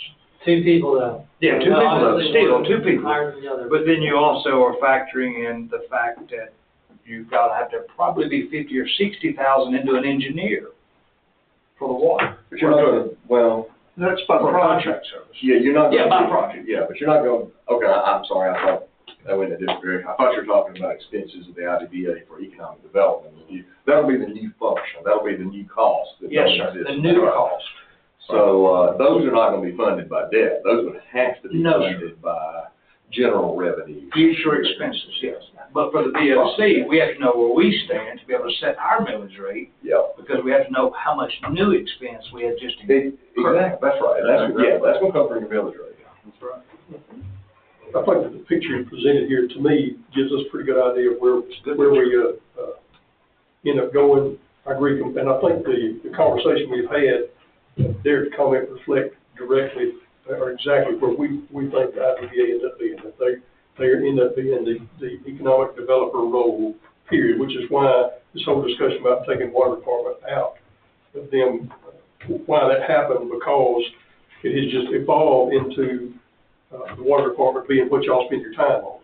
So the whole concept of moving the water department out is to allow them to become the economic development department. There's one question, and I think we probably can get sort of a pulse of where we want to be on this. Excuse me. So we're looking at roughly based on what you're what your estimations are, the IDBA needs purely to operate at $343,500 a year. What this does not include, and I want to make sure that we're considering, is investment dollars for you. So the investment for the next industrial park or buildings, to attract the kind of business that we're looking for, the kind of commercial business that we're looking for. So are we thinking $200,000 a year, which in 5 years that becomes $1 million? Is that enough? Does it need to be $250,000? Does it need to be $300,000 a year so that you have those dollars to work with? So you have the ability to look at purchasing property for industrial development or buildings or whatever. So if we're going to throw a number at that, then I so roughly say that the IDBA's budget is $600,000 a year. So if we start with that $1 million value, $500,000. If we start with that $1 million value, and you're looking at $500,000 or thereabouts, essentially filling the needs of all of the role that we want the IDBA to do. So the balance of that value for the $500,000 then goes to the county to, and that would be where we would do the extra that we would use to over what the water department revenue covers to operate the water. That's the question that really needs to be answered today. Correct. That specifically. So, if Terry's correct, I mean, and I'm following you, because I was with the same number you was at 600. I think the one goal that we all have is not to have a net millage rate increase as a result of the changeover. So if the IDBA currently uses a mill, but then they're no longer going to have the water department function, then that same value, that same mill is still used, but not more mills added as a result of the change. But you would be adding a $500,000. You will. Or, you're automatically going to be $500,000 ahead of the other. yeah, you would be subtracting $1 million from the IDBA, adding $1 million to the county, then giving a $500,000 back to the IDBA. Net is not changed. No, you just levying a $500,000 for new expenses that don't exist right now. No, he's saying take the $1 million that the IDA. Yeah, I'm assuming that $1 million that we're currently assigned to the IDBA, and take their 343, their proposed budget, move that up to 600,000, roughly would be a half of that million, and then the balance of that had been previously assigned to the. So essentially, the IDBA mill assignment becomes a $500,000 instead of $1 million. So you don't think you need to take if you're going to take the entire water department, you don't think you need the whole mill that goes with it? Based on the numbers I'm seeing here. Okay. Stephanie, you run the numbers, I see you looking. You run the numbers from the revenue, net revenue. What you're showing on the water department proposal is a loss of $400,000, and that's less than $500,000. Well, it's really not even that much. Right. Because So, if you take out that 71,000, if the water already paid. So the $500,000 would cover the water department, then we hadn't really the debt issue. Yeah. Now, are y'all gonna service all the debt if you do that? So you got That's what me and Mike was talking about. So if you got a $500,000 to operate with, and then you got a $500,000 for debt, and then you're gonna put a $500,000 into this, there's gonna be a $500,000 increase. That's what we were. And that's just to run. just scrape on by. That's right. There's Now, no excess in the water budget for expansion, and there's no capital outlay money in the IDA. Because it's not budgeted for those wells in here right now, right? No. Put them online, right? The wells that we have, the holes are paid for, that's the cheapest thing I know, but out there there. isn't anything for It'll the take filter system. it's like It'll cost $500,000 to get them on. That's what I'm saying, We're so, using our SPOS funds right now to pay those, so that fund's not shown on this budget. so how much we got in that? What's the balance? And we did- I'd have to go look. I wanna say, tell me if I'm wrong, when we talked about, wasn't it somewhere around $135? I think it was 736, the total would be 1.6, but at this point, we only have 736 in there. If I remember right. Okay. Yeah, how much, 736? And But we this use goes some back- of that to pay for. Yeah, and I think you have the splash dollars to fix this particular small project, like getting your well houses built. I think we can do that with splash money. But you can't do anything else. That's just the current project. My point going back a minute ago is how much is it gonna take to operate per year to be able to advance the water system? It's $2 million. So now, you got $500,000. You're looking at another $1.5 million to be able to advance that. To be able to wash with economic development and be able to wash with the future water. But on that right there, though, So you already got an increase. on that right there, though, it doesn't, forgive me, but it doesn't matter if the IDBA increases. No, it doesn't. Up to 2 mills, which they can levy, or if we increase by a mill here. Correct. Somewhere that money's not on the table yet. We're speculating that we will need that money. And at the end of the day, it's still whoever sits at this table has to approve that. Correct. Which we're not in that bad a shape, because, and I'll just be honest, we're not in bad shape at all. I mean, we are very fortunate to be in the shape we're in.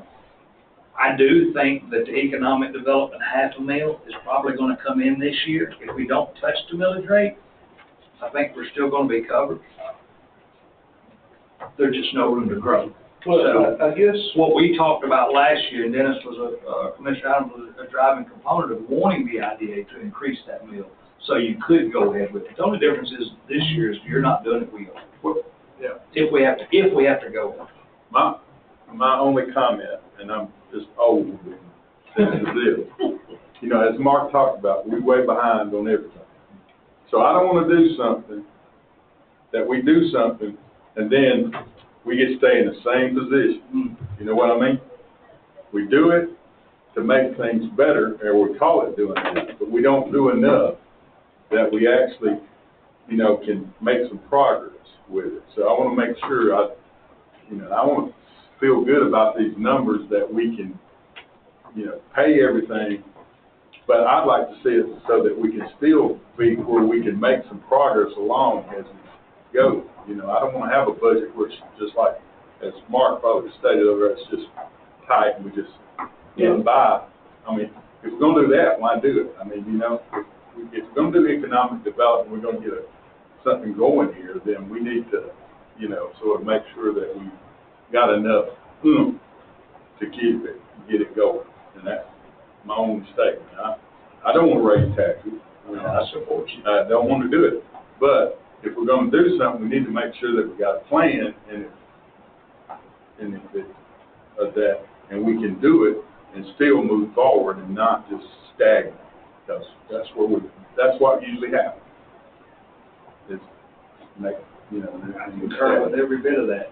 You probably all heard me say this before, but I'll say it again, because I think I'm one of the few things that's evolved when this happened 20-plus years ago, to give the IDA the charge for water. As I recall, at that time, the IDA was basically, it had no employees, was losing members of the board, really had no function. County leaders thought it would be a good idea, recognized the county needed a water system, thought it would be a good idea to let the IDBA develop that water system and run it. So that's really been that's been the IDBA's only charge from that point to now. So it's unusual. Well, putting it into non-political terms, you For are, an industrial development authority to run a water system. we're doing exactly the opposite. 20 years ago, they got that charge just exactly like what Mike said, but the reason they give it to them was because they did not want the political heat on the selected seat to be pointed at when they had to collect that extra mill or two. So they said, we're gonna create a board so you guys can't be fussed at. Either way, Brian's right, and I appreciate Brian saying that. But this board for 3 years has done everything to make it better. Right. And we have rolled the millage rate back. We can't can't offset, evaluations and the price of those going through the roof, but you guys, it takes money to make money, and all we're trying to do, we're not trying to make any, we're just trying to advance our system. And, I know things is tough, but if our mill rate goes up 1 mill after we rolled it back almost 3 mills in 3 years, that's still a 2 mill rollback in 3 years. We're still ahead of the game. Is it gonna sit well with the ones that's gonna bitch? No, they're gonna bitch you regardless. But I know in my heart that this board is doing the right thing and has been doing the right thing. I just wanna make sure, I just wanna make sure we got the numbers. I wanna feel good about that and make sure that. We don't have them yet, but I guarantee you the day I get them, I'm gonna give them out to y'all boys. We spent some time looking at the summary of the debts. Yeah, absolutely. There was not the amortization schedule.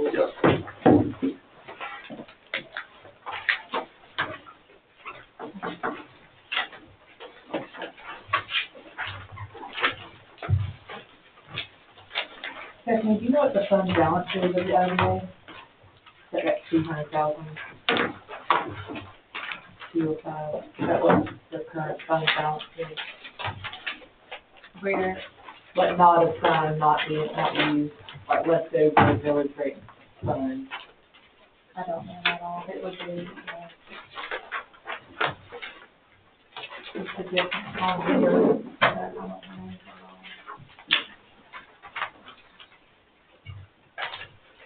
Talking about debt versus millage rate? No, I just didn't know what the IDA had sitting in the fund balance. Oh, gotcha. What, Just like yeah, it's kind of like where we were sitting out with DFAX in that conversation, we're talking about, talking about their budget, how much money they need, but then they're sitting on 2 years worth of money that they were able to save. So that wasn't spent. So where does the IDBA, what kind of accounts does it have? Does it have more than just one account? Okay. So, I'm sorry, were you asking like what's the balance in the bank account right now? General fund, right? No.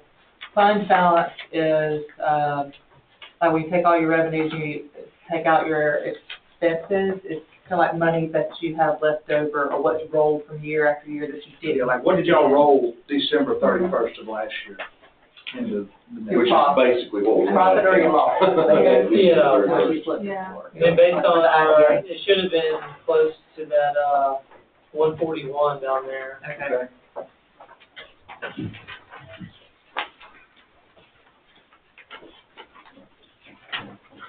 I mean, the IDA general fund, I mean, we're pretty healthy. But at this exact moment, the only thing the fund really exists for is to transfer the money to service the debt. And that might be something to consider too, prior to a transfer or whatever, analyzing that, see what type of large principal payment you might be able to tack aggressively one last time before it transfers. It might alleviate some of the pressures of moving the building right now. It's sure easier to clean it up if you do that. So,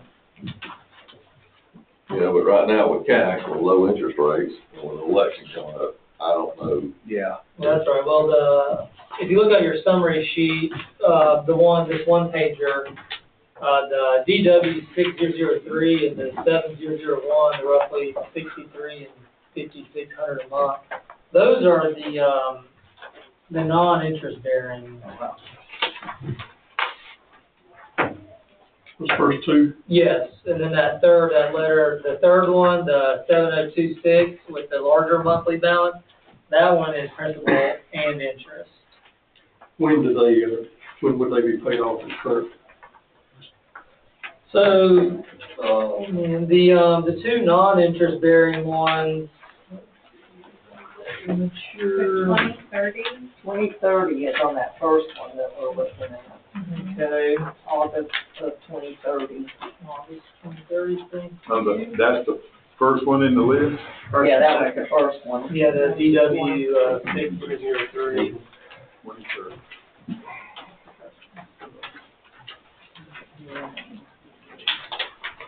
And then your, Okay, this one one. second one looks like it's February of 2042, and that one has the difference. 42? Right, yes. The 70, yeah, the DW 7026. And that one is at 2.25, which isn't terrible, but it is still Still an interest bearing. And the 7026 is what year? 2037. 37. 26 is 2042. 2042. Okay. What's the February of other one? 2042. What's 701? 23. It's 2032. Both those two, 23. Okay. The one that's 7001 matures 5/1/2031. Okay, 31. Okay, yeah, that's right. 2030. Very close.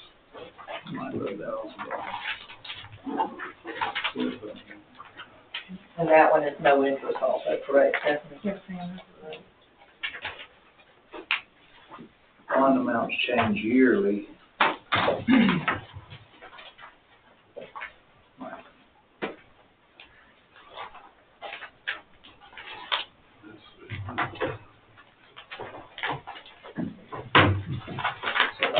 On that same front sheet, on the future plans, we know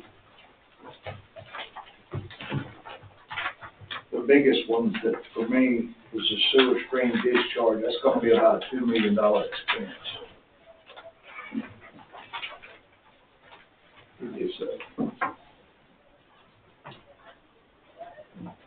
Mark, I tell you what's concerning is Carlton and now I think Danielsville both is actively seeking wells. I'm sure. They just, are pretty well handicapped as to where they can put a well. Yeah. There's no iron holes all over Danielsville where they've had wells in the past. Yeah. They were very fortunate when that main well went down, they were able to buy about 75,000 gallons a day from the county for 2 months. How long they get water? They don't. Danielsville, They getting water now from us. but not at the rate they were. No, they was up to 75, now they're down to about 40, 50 gallons. And they're adding houses, we'll wind up, providing water to everybody before it's over with. It's just not that many places left to go in that little 1 mile circle. And, Colbert and Comer's got a fairly good well right now, but they've had to have it trashed and different things. And,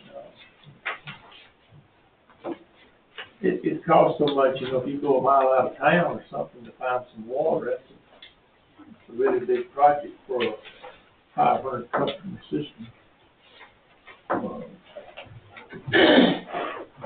Mike, I had a question.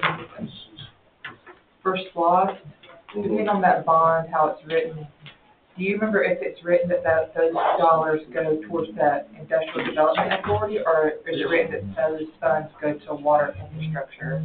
On the bonds, oh, that's for, For that SLOSS, like I understand BSC bond, but then we were talking about kind of specifically where that money goes for state. right. So I know it's, does that make, you see what I'm saying? Like, I know it's BSC, I know we use it for water infrastructure, but Yeah. I just want to confirm that that's how it's written, and we don't change all this, and we realize in 6 months it's written for industrial development authority. Right. Let me think through that question, got several layers there. So, the bond issue, is supported. The bond issue is basically that it's a quote unquote revenue bond, with the revenues being from the county. So,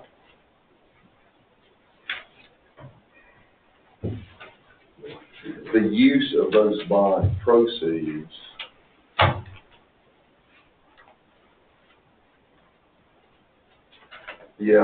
I don't know, I've got the big green book, Yeah. but I don't have it with me, so I don't And I remember didn't the pull it. language of it. I know me and Susan had talked about it, because we know once you get into that terminology and that verbiage, that sometimes it can, Right. it changed how. Yeah, We just want to be sure if we think that we have SPOS dollars that can, or bonds or SPOS dollars that can go just all to water, we want to be sure that that's how it's written. It can, it'll all stay the BOC for the water that will be under BOC. So, well, those bond proceeds were, well, okay, here's where we're disconnected, I think. Those bonds were purely a refinance of existing debt. Oh, yeah. I'm not talking about bond and bond payment here. I'm talking about the 2020 SPOS. Oh, you're not talking about that, you're talking about the 2020 SPOS bond. Yes. Yes, so that's, it's written purely in terms of capital projects. Okay. So, yeah, I mean, it's pretty, as long as it's going for capital. Any issue with the division? That's why you couldn't use it to support economic, Right, okay, that's what I wanted to be Yeah. sure, that it was written for water infrastructure, not necessarily who is over water infrastructure, but all it could be used for. Correct. So it's not written for the Industrial Development Authority, and that they use those funds for economic development. Well, we're over here at the BSC needing those funds. Yeah, I don't remember, so now you're looking at the 2020 referendum language. As I recall, there was a long list, including things like firefighting and whatnot. I don't remember if it specifically said IDBA. Okay. If it did, it would have meant capital projects of the IDBA. Yeah.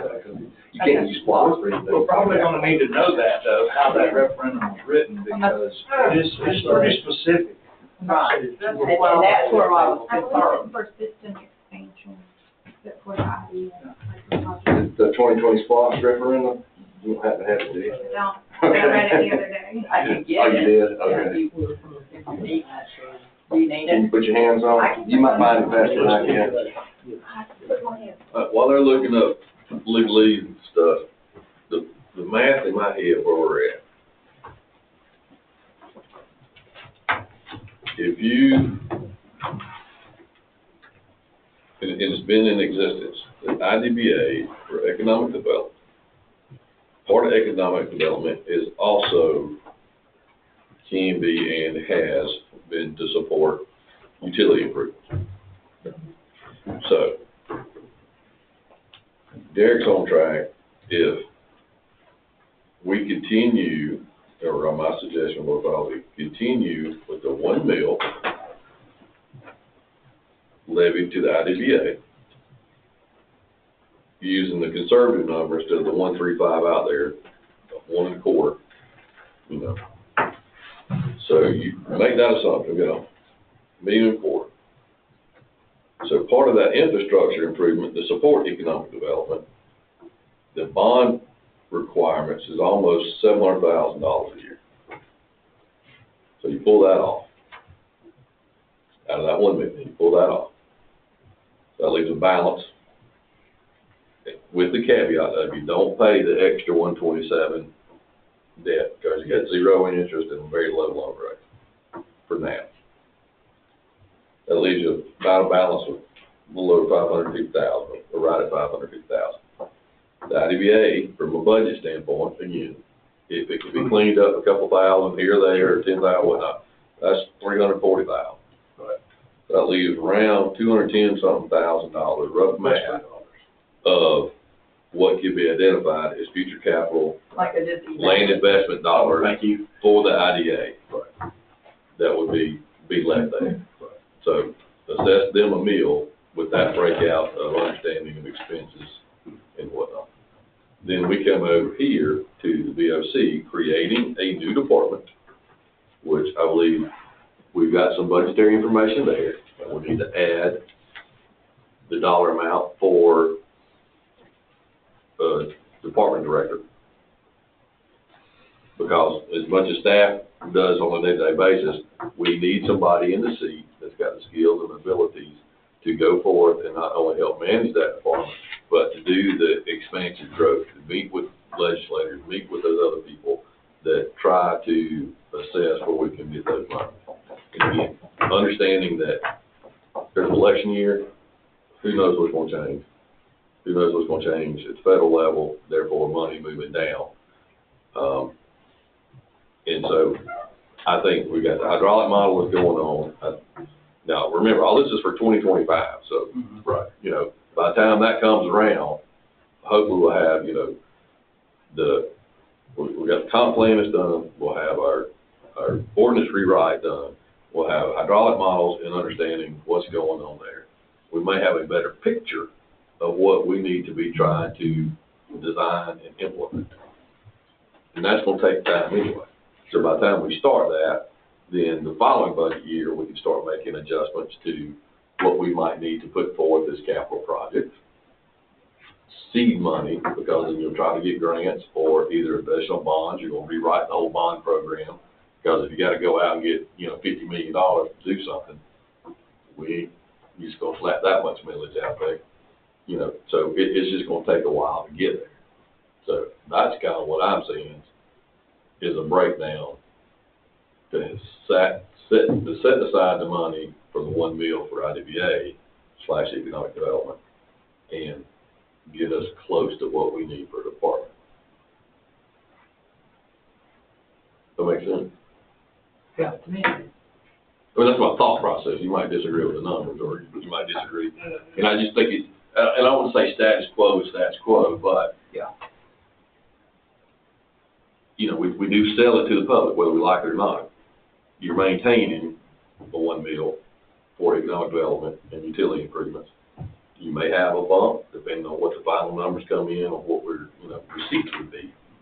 But we make that adjustment there holistically through all the departments. Ben, any thoughts? So for us, we'd be looking at the change in the budget that we're looking at from a county standpoint would be the operating budget for the water department, which would be roughly the number that Stephanie presented, plus a department head.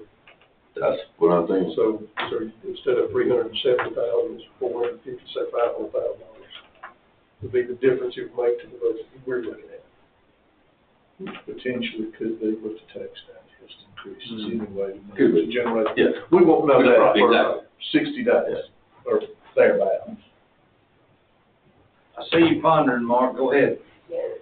That was free of the debt, the IDA meal. You gonna service that debt outside of that, or is that paying that debt? That's included, the service debt is included in that 1 mil. In that 1 meal? And we think that service is about 700,000. Yes. 700 and something. Well, it's 752? Yeah, for next year. I said 700 because I'm not adding the extra payments. We're not gonna make the extra payments. I'm gonna use the extra payments to support your capital. Well, you know what the IDA needs is sort of an objective list of what you'd like to buy for that $500,000 that's left there. You're gonna pay a economic development person and a secretary, and you like to get some return on that investment. So what type of return are you? What is their objective to do? And will that $500,000 meet that objective? The last piece of land that was sold for industry, about 115 acres, sold for about $3 million. If you were gonna try to buy enough land and develop it for an industrial park, it has to be somewhere between 100 and 200 acres. So that's somewhere between $3 and $5, $6 million raw dirt without any kind of improvement to it. And do you want us to, to incur debt to do that, or just sort of what are you looking for out of economic development as far as holding anything in inventory if you were going to try, the land that people would like to have for retail is fairly limited and very expensive. But when you go out to woo these people, you can't go say, we'd like for y'all to come.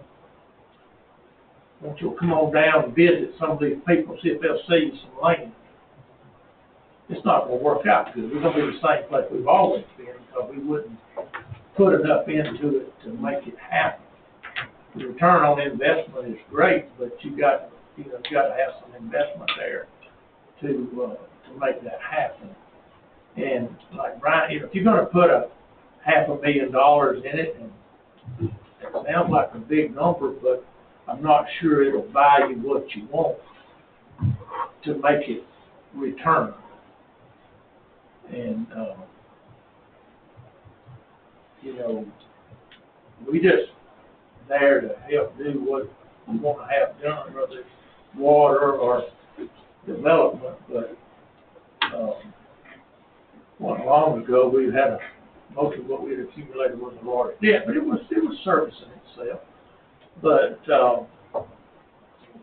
you just need to have some objectives to meet if you're gonna put money in. If you're not gonna gain anything, you might as well just save the money. And of course, there's two ways when people come in and want real estate. You could either buy and create an industrial park and then try to sell it when they get here, or you could do it on a project-by-project basis, which is generally preferable, where the IDBA would be a conduit for what the bond lawyers call phantom bonds. The industry's really funded. It's acquired where the industry wants it and on their behalf.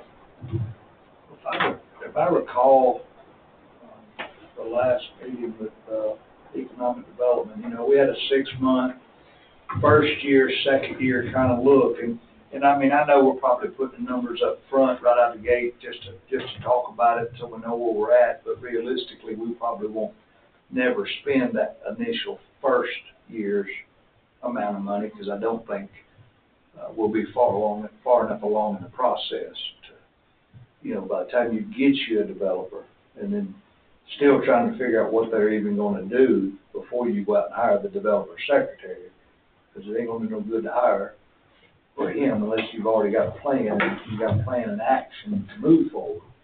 But at least the funding will be there. We have to do the funding first. I agree with that. I'm not arguing that, but I'm just saying I don't think we're physically gonna see anything get off the ground until the second year. Do you have a balance sheet that shows the assets of the IDBA? Not really, yeah. I mean, I'm just trying to. It's around 25 million. Yeah, I mean, not numbers, but what does the IDBA own in the way of assets outside the water system and all the tanks and infrastructure associated with that? I know you got some lots left in the industrial park, don't you? It's a very little bitty bit of it. You got about 7 acres. Okay.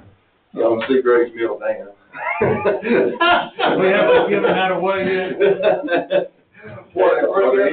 Any other hard assets? James Hawthorne Road over there where the water tank is, that 30 acres right there. Yeah, that's right, yeah.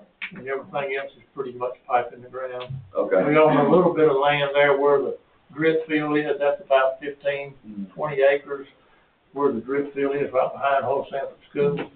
And all that land where the water treatment plant and drip field, all that would have to go to, the sewage treatment plant. That would have to go to the county because that's part of it. Yeah. Okay. So you'd be left with very little in the way of hard assets with the IDA. That's right. Yeah. Okay. Well, the thing we need to keep in mind is there was some discussion amongst this group for 18 months, 2 years, about looking to the west end of the county on Highway 98 to develop an industrial park up there. We procrastinated on it, and the citizen in the county took advantage of purchasing the land, and then, 3 weeks ago, he sold enough at $37,000 an acre to pay for the development of the rest of it and to put infrastructure in. So at the end of the day, we can sit back and just let it fall in our laps, but it's gonna fall in somebody else's laps. It ain't gonna fall in the county laps. I think that, I don't think you'll find much land in Madison County that's gonna sell for that. Yeah, it's, I mean, it's gonna be hit. I'd love to sell my place for that. Well, you know, we, I'm not complaining. even in a, we gotta have a baseline though. And, you know, you can't inflate that baseline to so much because the taxpayers are gonna fund it. But in all honesty, if we did run across 100 acres for, let's just say $1.5 million, $2 million, whatever the case may be, it's still doable because we're in financially good enough shape, for those type purchases or those type bonds that we could go out on to make those things happen. I do agree, with Derek's thought process of let's just get a good number to work with and we'll approach this situation. I think the first year truly is going to be a wash. I think the numbers are just going to get everybody in the house. This is what it's going to cost. Now, next year it might be $1.5 million with the increase. I don't know. But I think he's got a good baseline to go from. And I like the way it's broke out. So,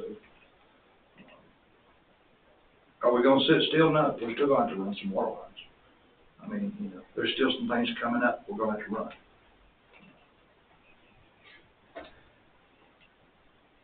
It ain't perfect, but it'll work itself out. It's a big, big move. This is bigger than probably anything this county's done in a long time trying to make this merge. I'll probably make I'm already out there, so I'll say it now. I'll probably make everybody mad. If you continue to run it the way it's run now, it's going to be a huge burden on the board of commissioners. Because now, every time somebody says, hey, I'd like to have some county water, it's a 2-hour discussion of the IDA board because there's no policy that says where we're going and where we're not. There's no employee over there can tell them because it's just random. Right.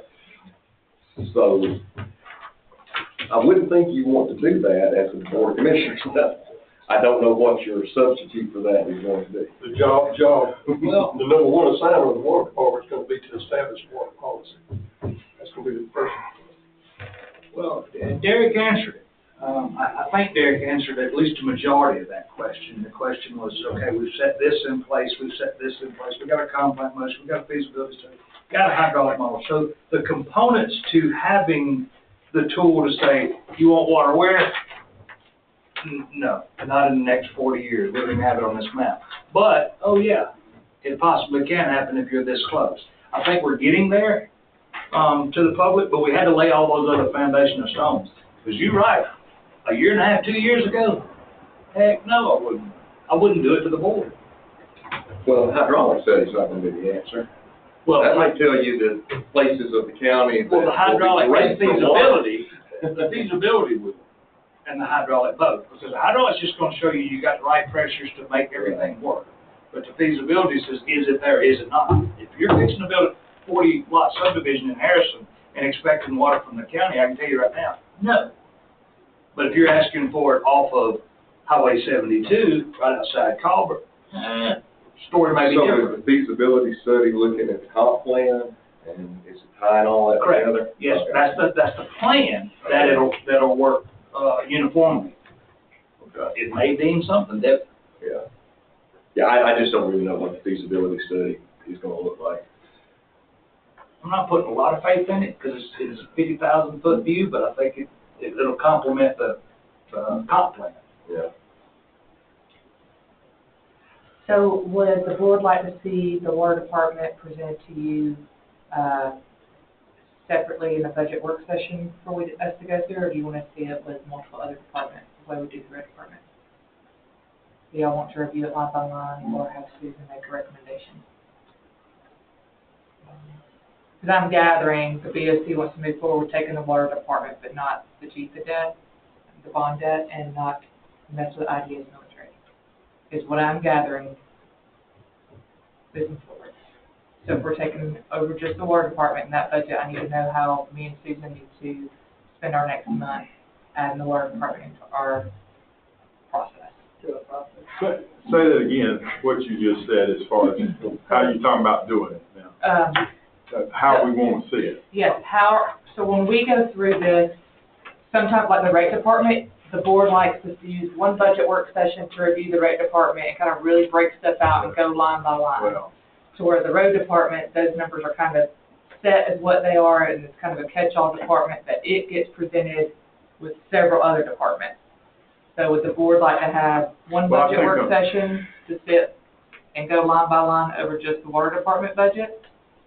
Well, I would, just because it's the first one, Okay. and do it line by line, and then we can do the others, because we're familiar with that, but this is a new animal, so I just like to see it done. Not saying it, maybe that what you present, maybe exactly what we want. I mean, I know that like Stephanie, she's kind of, done a lot of research on increasing the water rate, so that's gonna need to be something. And so I don't know nothing about water, if that's in a BOC meeting, that the BOC will vote to increase water rates starting January 1 because we're taking over the water department. So I'm just looking at the timeline of how I need to set this up so everything smoothly falls into place. I would think that we need to know what projected revenue that they're gonna have and how that impacts the bottom line. So, yes, I think we need to. Both options, raise now and an increase. yeah, I mean, you can't run it from this board table. You'll have to have some staff person who's in charge of the water system who does all that for you and then brings you the recommendations. Does report. Well, reports, and then when they need action, like increase in water rates, they bring it to you and explain why. But that takes staff that's, has the time and the ability to do that. So I mean, I think we just need to get as much as we can with the staff we've got, knowing that we're gonna get some more staff and it's gonna be better, but I think that, I mean, we need to know if it's a recommendation of, and these folks, and I include, everybody that's in here right now, is it something that we need to increase rates? We think we need to, then it ought to be a recommendation. I mean, that's what, that's what I expect from every one of the departments. They come in here, I want to see them recommend, this is what we need to do. We can sit there and then tell them no, or whatever, or yes or no. But every one of them needs to come in and say, this is really what I want. We're not sitting here to determine what numbers they got. Tell us what you want, and we'll tell you we can have it. Okay. That's it. So I guess that's what would happen, that's what's happening right now. Yes. Stephanie and Rodney are working on that. Right. Instead of making the recommendations of Denmark and Here's June. rates, and There it you go. increased $55,000 a year, and Yeah. it's pretty cheap for You you. got the sheet in there. So, and I hadn't had a chance to look at all of it, but That's where my conversation was going. They've already done the research. Their recommendation is in here. okay. But I'll go with Stephanie and we'll schedule that to be broken out in separate meetings. Recognizing the time is of the essence to get this. Yes. It would be, in my opinion, to let the IDBA increase their rates prior to. That's what I was going to suggest. That's something we should go ahead, since Stephanie's done the work for us. It's just too much of a bam, bam, bam, and too quick if we take it over and then we increase it. I agree. If they do it now, and in 4 months from now, we take it over. If y'all have it, That's- hey, If you got it written, In your anticipation, working on the rates, was that anticipated in the January 1st increase or So there's a September note, 30th, third quarter kind of? I mean, the way I think about things is clean start date, but it's not to say, I think Stephanie's pretty much like underneath it, doesn't blame me on that. She's had the information for a couple months now, and whether one reason or another, it gets kind of kicked down the road and trying to further analyze, try to really make sure, because we don't want to, like anything, we don't want to raise something just simply to raise it because it feels like our water's so cheap. And she's really dug in and has all the information available, so we feel operationally it justifies the increase. and it's kind of twofold, we're taking care of two things if we do the increase. One thing that we have a lot of customers complain about is the processing fee, $1.50 for anything under $249. And so we would absorb that for the customer and then also tack on an additional fee. So for $25, they'd now be paying $28, and we'd get an extra $1.50 off of that.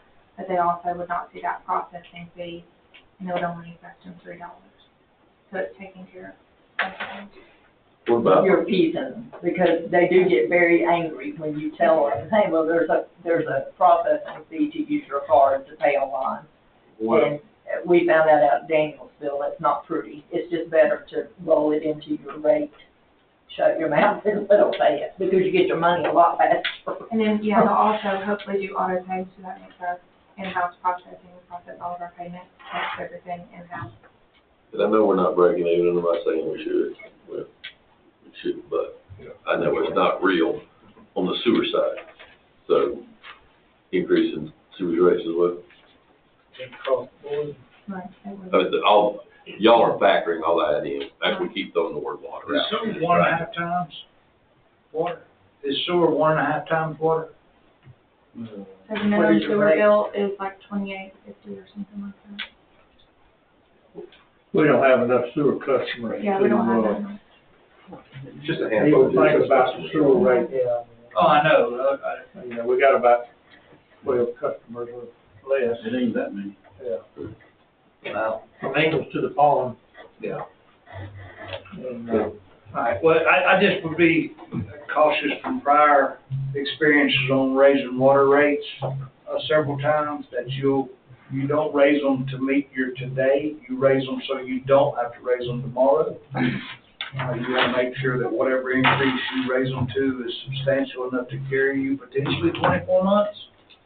Water rates are, on average, they change about every 36 months. Most of the time we don't though, historically as Madison County and in most of our cities. We wait 10 years to do it. we buy is, the rate is adjusted annually based on the CPI. See there? And so, you know, every year when that 2 or 3 or 4% hits, it, you know, just digs into your pocket. That's right.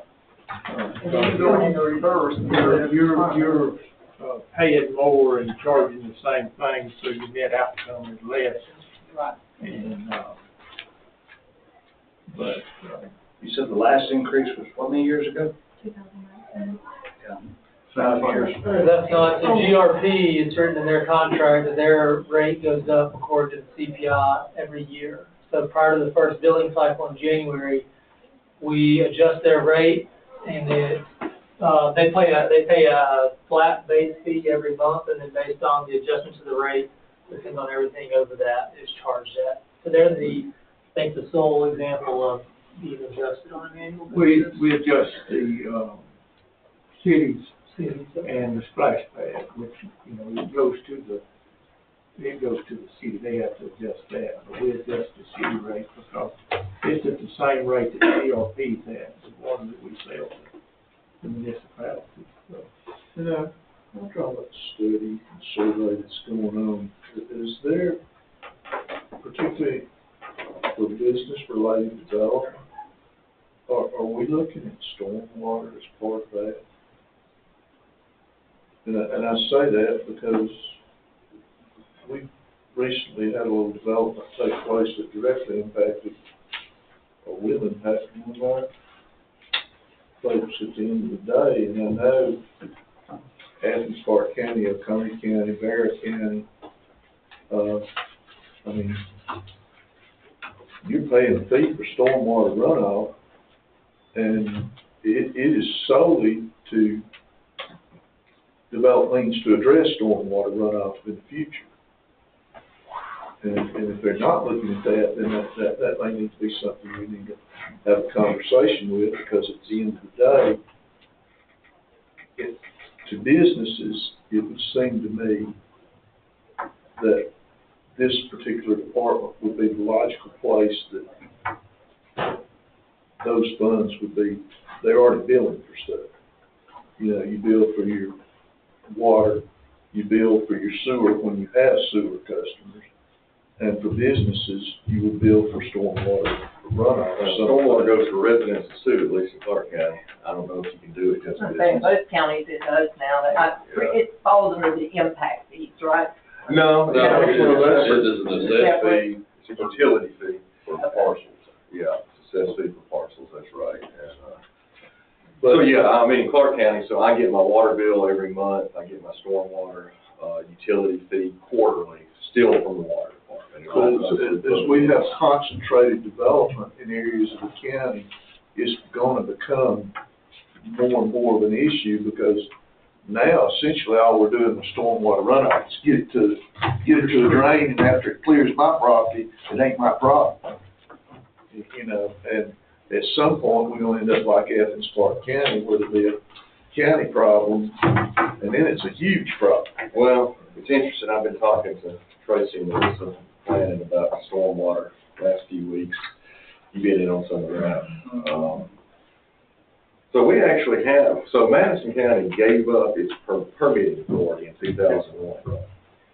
So right now, just for the basics, you don't go here, you go to EPD. And they issue your permits, land disturbance and all that. However, we have a stormwater ordinance, stormwater management ordinance on the books, in our code of ordinances, was passed in 2006. I don't know if it's been enforced sporadically, at least recently. I don't know, it probably went many years of time without enforcement at all. It has requirements over and above the state requirements that are being enforced by APD. So that's something we really need to look at, and that's something we need CPL's involvement in, it seems to me, unless and until we're going to gain back our permitting authorities for the basics, why would we even think about having ordinances that go beyond those basics on the books? Yeah. So currently, Alan is the one that oversees the stormwater stuff that meet the state minimums that we have to do each year. Well, you're talking about the roads, the county stuff. Yeah. No, I'm talking about if you're disturbing over an acre of land. We don't do that. We don't. EPD does. What we do is parking lots for businesses, which has been what's been in question lately. Which business has to pay for parking lot versus which business just has to put millings or gravel down. And it basically comes down to however much of it has an impervious surface for how much runoff. But it's still really nothing more than a retention pond requirement.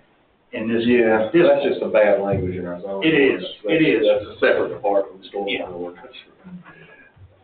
So I noticed in here, so in the water sales, y'all already included that increase in this 2025 budget, right? No, it says it will increase if board approves the rate increase. Oh, so it doesn't include it, it just says it would. Correct. So that number should go up. Yeah. Based on your recommendation, what would the difference be? That we would bring in around $55,000, but that's only including our 3/4 inch meters. So we have 1,601 customers with 3/4 inch meters, and a total of a little over 17,000 customers. So the remainder of those have larger meters. So we're bringing $55,000 more dollars, right? Or, at minimum. At minimum.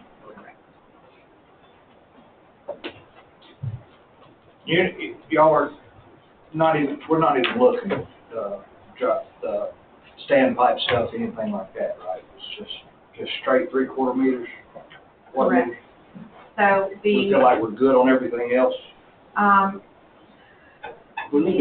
think everything did, but what I run the numbers for was only 3/4 meters. Gotcha. Because everything, right, everything over that, the ranges of it's so hard to figure, because you have chicken houses that use $9,000 a month, and then you have this person who just waters a few cows that they have a 1 inch, so it's hard to grasp all of those numbers.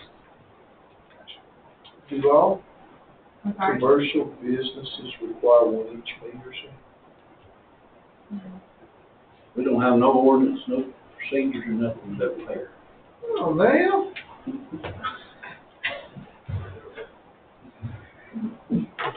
When you're looking at water rates, ask them, like Athens Park County, and we've argued this for 35 years out there with it.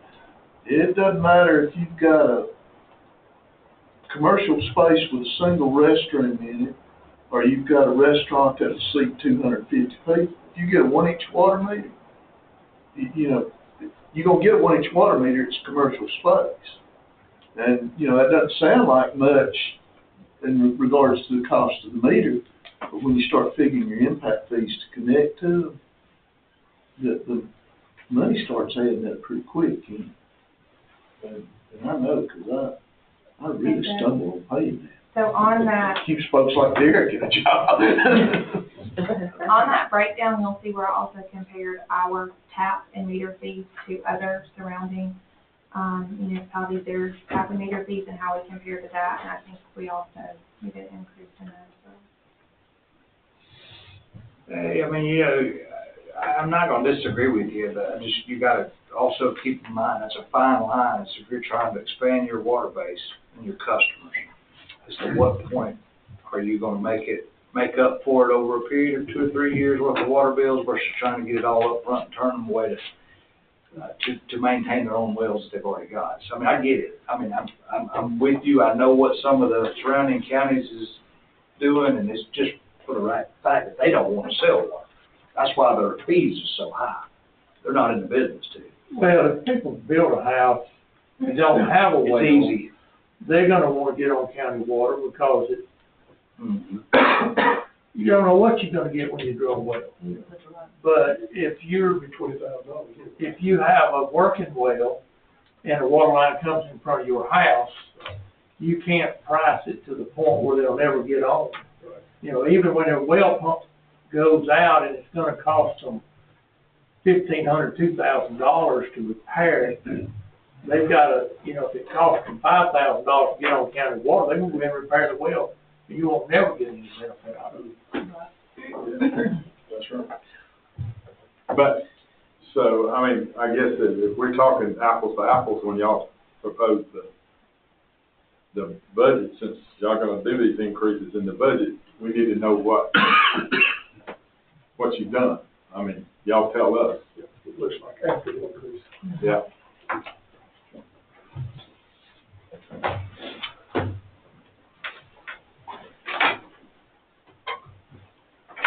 Y'all handed it, now you're handing it over to somebody else, so.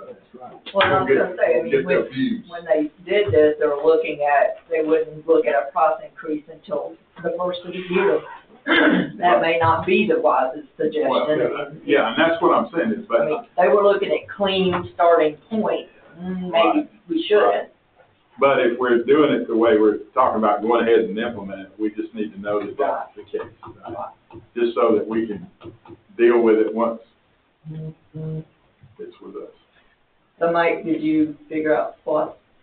Oh, yeah, so it says, county SPLOST is for funding the following capital outlay projects for Madison County: firefighting, sheriff, recreation, E911, EMS, Industrial Development Authority, courthouse, coroner, facilities acquisition and improvement, and construction, maintenance, and improvement of county roads, streets, and bridges. So, that's not great, but I'm sure somebody here just made the list, and that's what the bond lawyer said in there. I think you told us to make it real general. It's real general. It should have been general by project and not by person. I understand. But that's okay. You've got in here, so, the bottom line is your 2020 SPLOST dollars you can continue to use for capital outlay projects for the Industrial Development Authority, even if they don't have water. For example, if they wanted to buy land for an industrial park, you could do that with SPLOST. Well, you could do that with SPLOST dollars. Or you got in here facilities acquisition and improvements, so you could do water under the county, in the county, under that. So I think you're fine either way. But the bottom line is, the way that one is written, it's gonna stay with the IGBA. What is?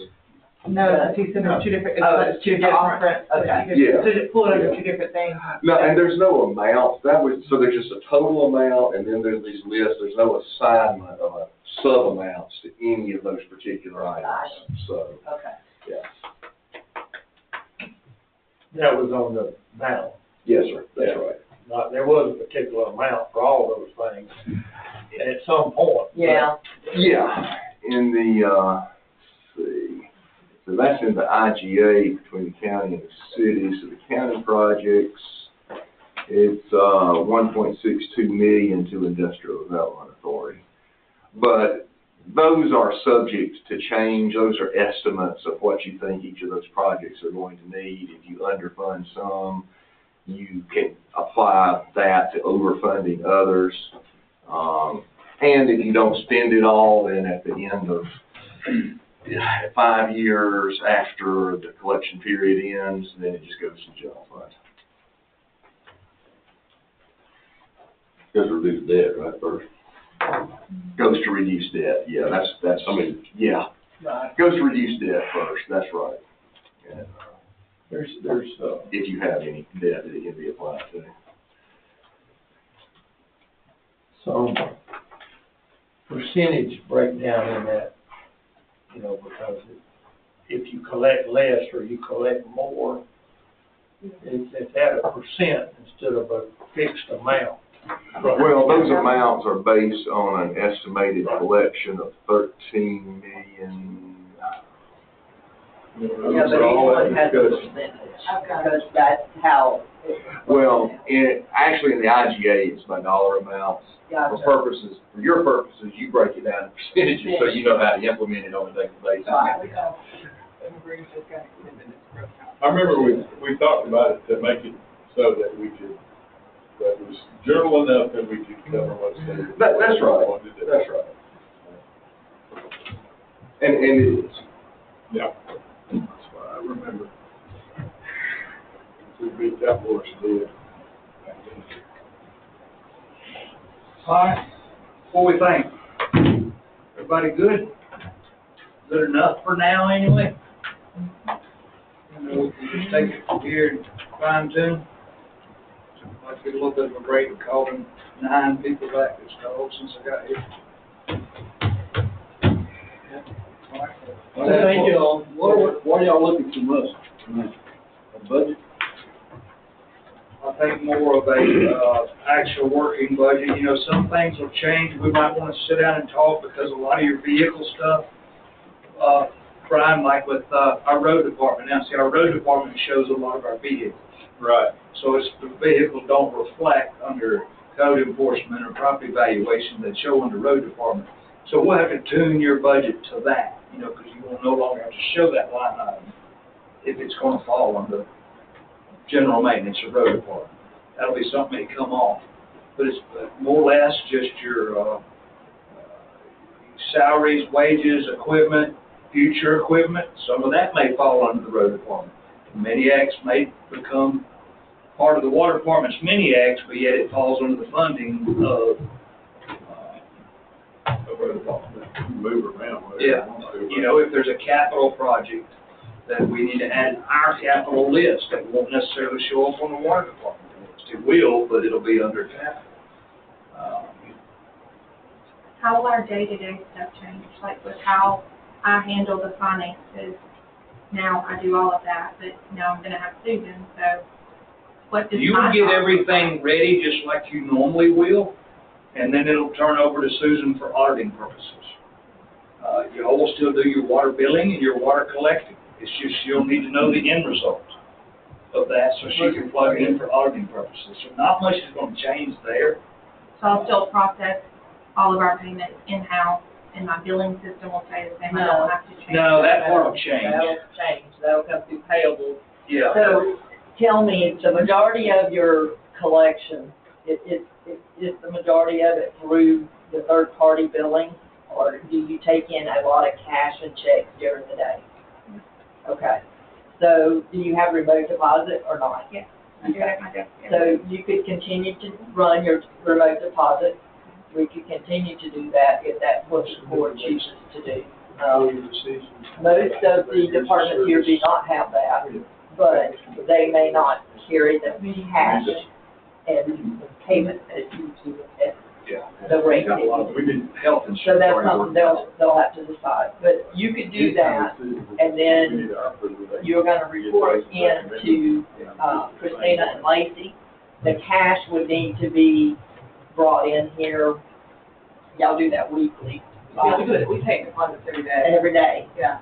But, I mean, you could do it daily, or you could, as long as you can put it away in a safe where it is We do safe. it every Friday now. and I keep it locked up. And that's what I always do. We check it every Friday. So, Because with remote deposit, the deposits for the checks are going in every day, they're going in every minute.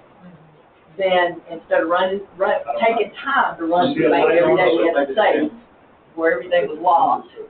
And then on Friday, all of the cash deposits, one cash deposit. And that would be okay as long as they have a good way to keep it. We'll let you two talk about that later, but, I mean, it'll be the same process every other department we have here, whether it be rec department. Well, except water department is an enterprise fund. It is. One of those Solid waste. Yeah, and we have that now at the landfill. Oh, that's right, you do that. See, and at the landfill, they make their own deposit. That's right. And we can set it up that way. You know, you could do that even. We Because could it's do that. enterprise fund, but we can get all that detail. But we'll get it for worked now. out. I mean, some of y'all y'all can work all that out and then, One of the reasons is because we're on film and on camera, and I don't really want people to hear how the details of those deposits work. probably not good to know we've got cash. That's fine. Stephen, what's your other question we talked about the other day? Well, our retirement, that's a big thing. We've not been able to guarantee yet what our retirement will do. We have that meeting, Yeah, that meeting is set up for Wednesday at 10:20 a.m. and so that's With a big ACCG. concern that we have. And it'll, you know, ACCG says, because they're actually doing yours anyway, that it's gonna carry over. It's not like they got an independent out there. They're already under ACCG. So we feel like that's probably gonna remain vested. You won't be able to add to it anymore. Where the county adds to certain things, but y'all have already heard about the health insurance and what that looks like compared to what y'all got, which is a lot more beneficial to be under ours. More bigger concerns of following uniformity is like their take-home vehicles. A lot of that stuff will change because we don't have that here in our other departments. Rodney would have one because he's a supervisor. That would be the only. Just to touch on, to think about that. Yeah. In the other departments, there is a lot more manpower. And in neighboring counties, at least 3 or 4 guys do take home vehicles regularly because, as y'all saw in our budget, we buy a lot of water. And every minute that water leak's running, that's money out the door. And so if we have somebody that is literally right beside your house, that they have to go 20 miles down the road and come around, that's 40 minutes. It all depends on where they're located the day of the bust. I mean, for me, that's like saying I'm driving a fire truck home because I know somebody's gonna get a house fire tonight. We got 3 vehicles and all 3 of them go home. We spread out. One's on that end, one's on, I'm over at Harrison, and rest is about in the middle. And it really depends on who, unless you're on call that week. It's gonna take all 3 of us to fix the leak, you know, most of the time. Yeah. There's been I'm not out gonna there tell with them you too. that all 3 of your guys are gonna have a take-home truck. I'm just not gonna tell you that. And the reason is because my 3 guys don't have a take-home truck. If that was the case, I would have a lot of people taking home trucks. It don't work that way. I'm not saying it's gonna change, we just need to look at it. But whoever's on call, absolutely is gonna have a take-home truck. Whoever is weekend shifts or just checking wells, absolutely is gonna have a truck. But just to drive back and forth, probably not. If you're not getting called in, you're probably not getting a truck. But, I mean, that's little stuff. I mean, that's really little stuff. It may not be to that employee, but it is in the grand scheme of things. I mean, I don't control the sheriff's office over there, and some of the things that they do, I love. Some of them I do not. I do not understand why their secretaries have take-home vehicles. I don't get it, but it's not my call. So, anyway, a lot of liability in that. And it is even from the insurance. I mean, if you're not actually on call and you're in that truck, you get hit, you're done. You have to pay for vehicles. But thank you. Any questions, please email it. Email the board directly, everybody if you like. Any suggestions, email the board directly. Board, if you have questions, email them. I do think we're a lot closer and a lot smoother after today. It's really a lot like what I think we thought it was going to be. I am still concerned about the economic development side. I just don't know that I know enough about what it's gonna look like. I like what I think it's gonna look like. Just unknown for Todd. With that being said, if there's no other questions, I'll entertain a motion to adjourn. So moved.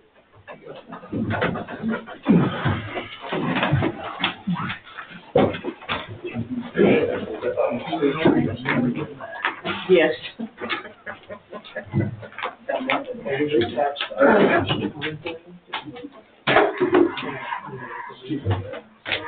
Just saw your daughter, and I want to tell you congratulations. Thank you. I know y'all are very proud. We are very proud. And, Schools text me, want to know what our And tax she's going to staff. and she'll be a grad assistant, and she's gonna. She'll She'll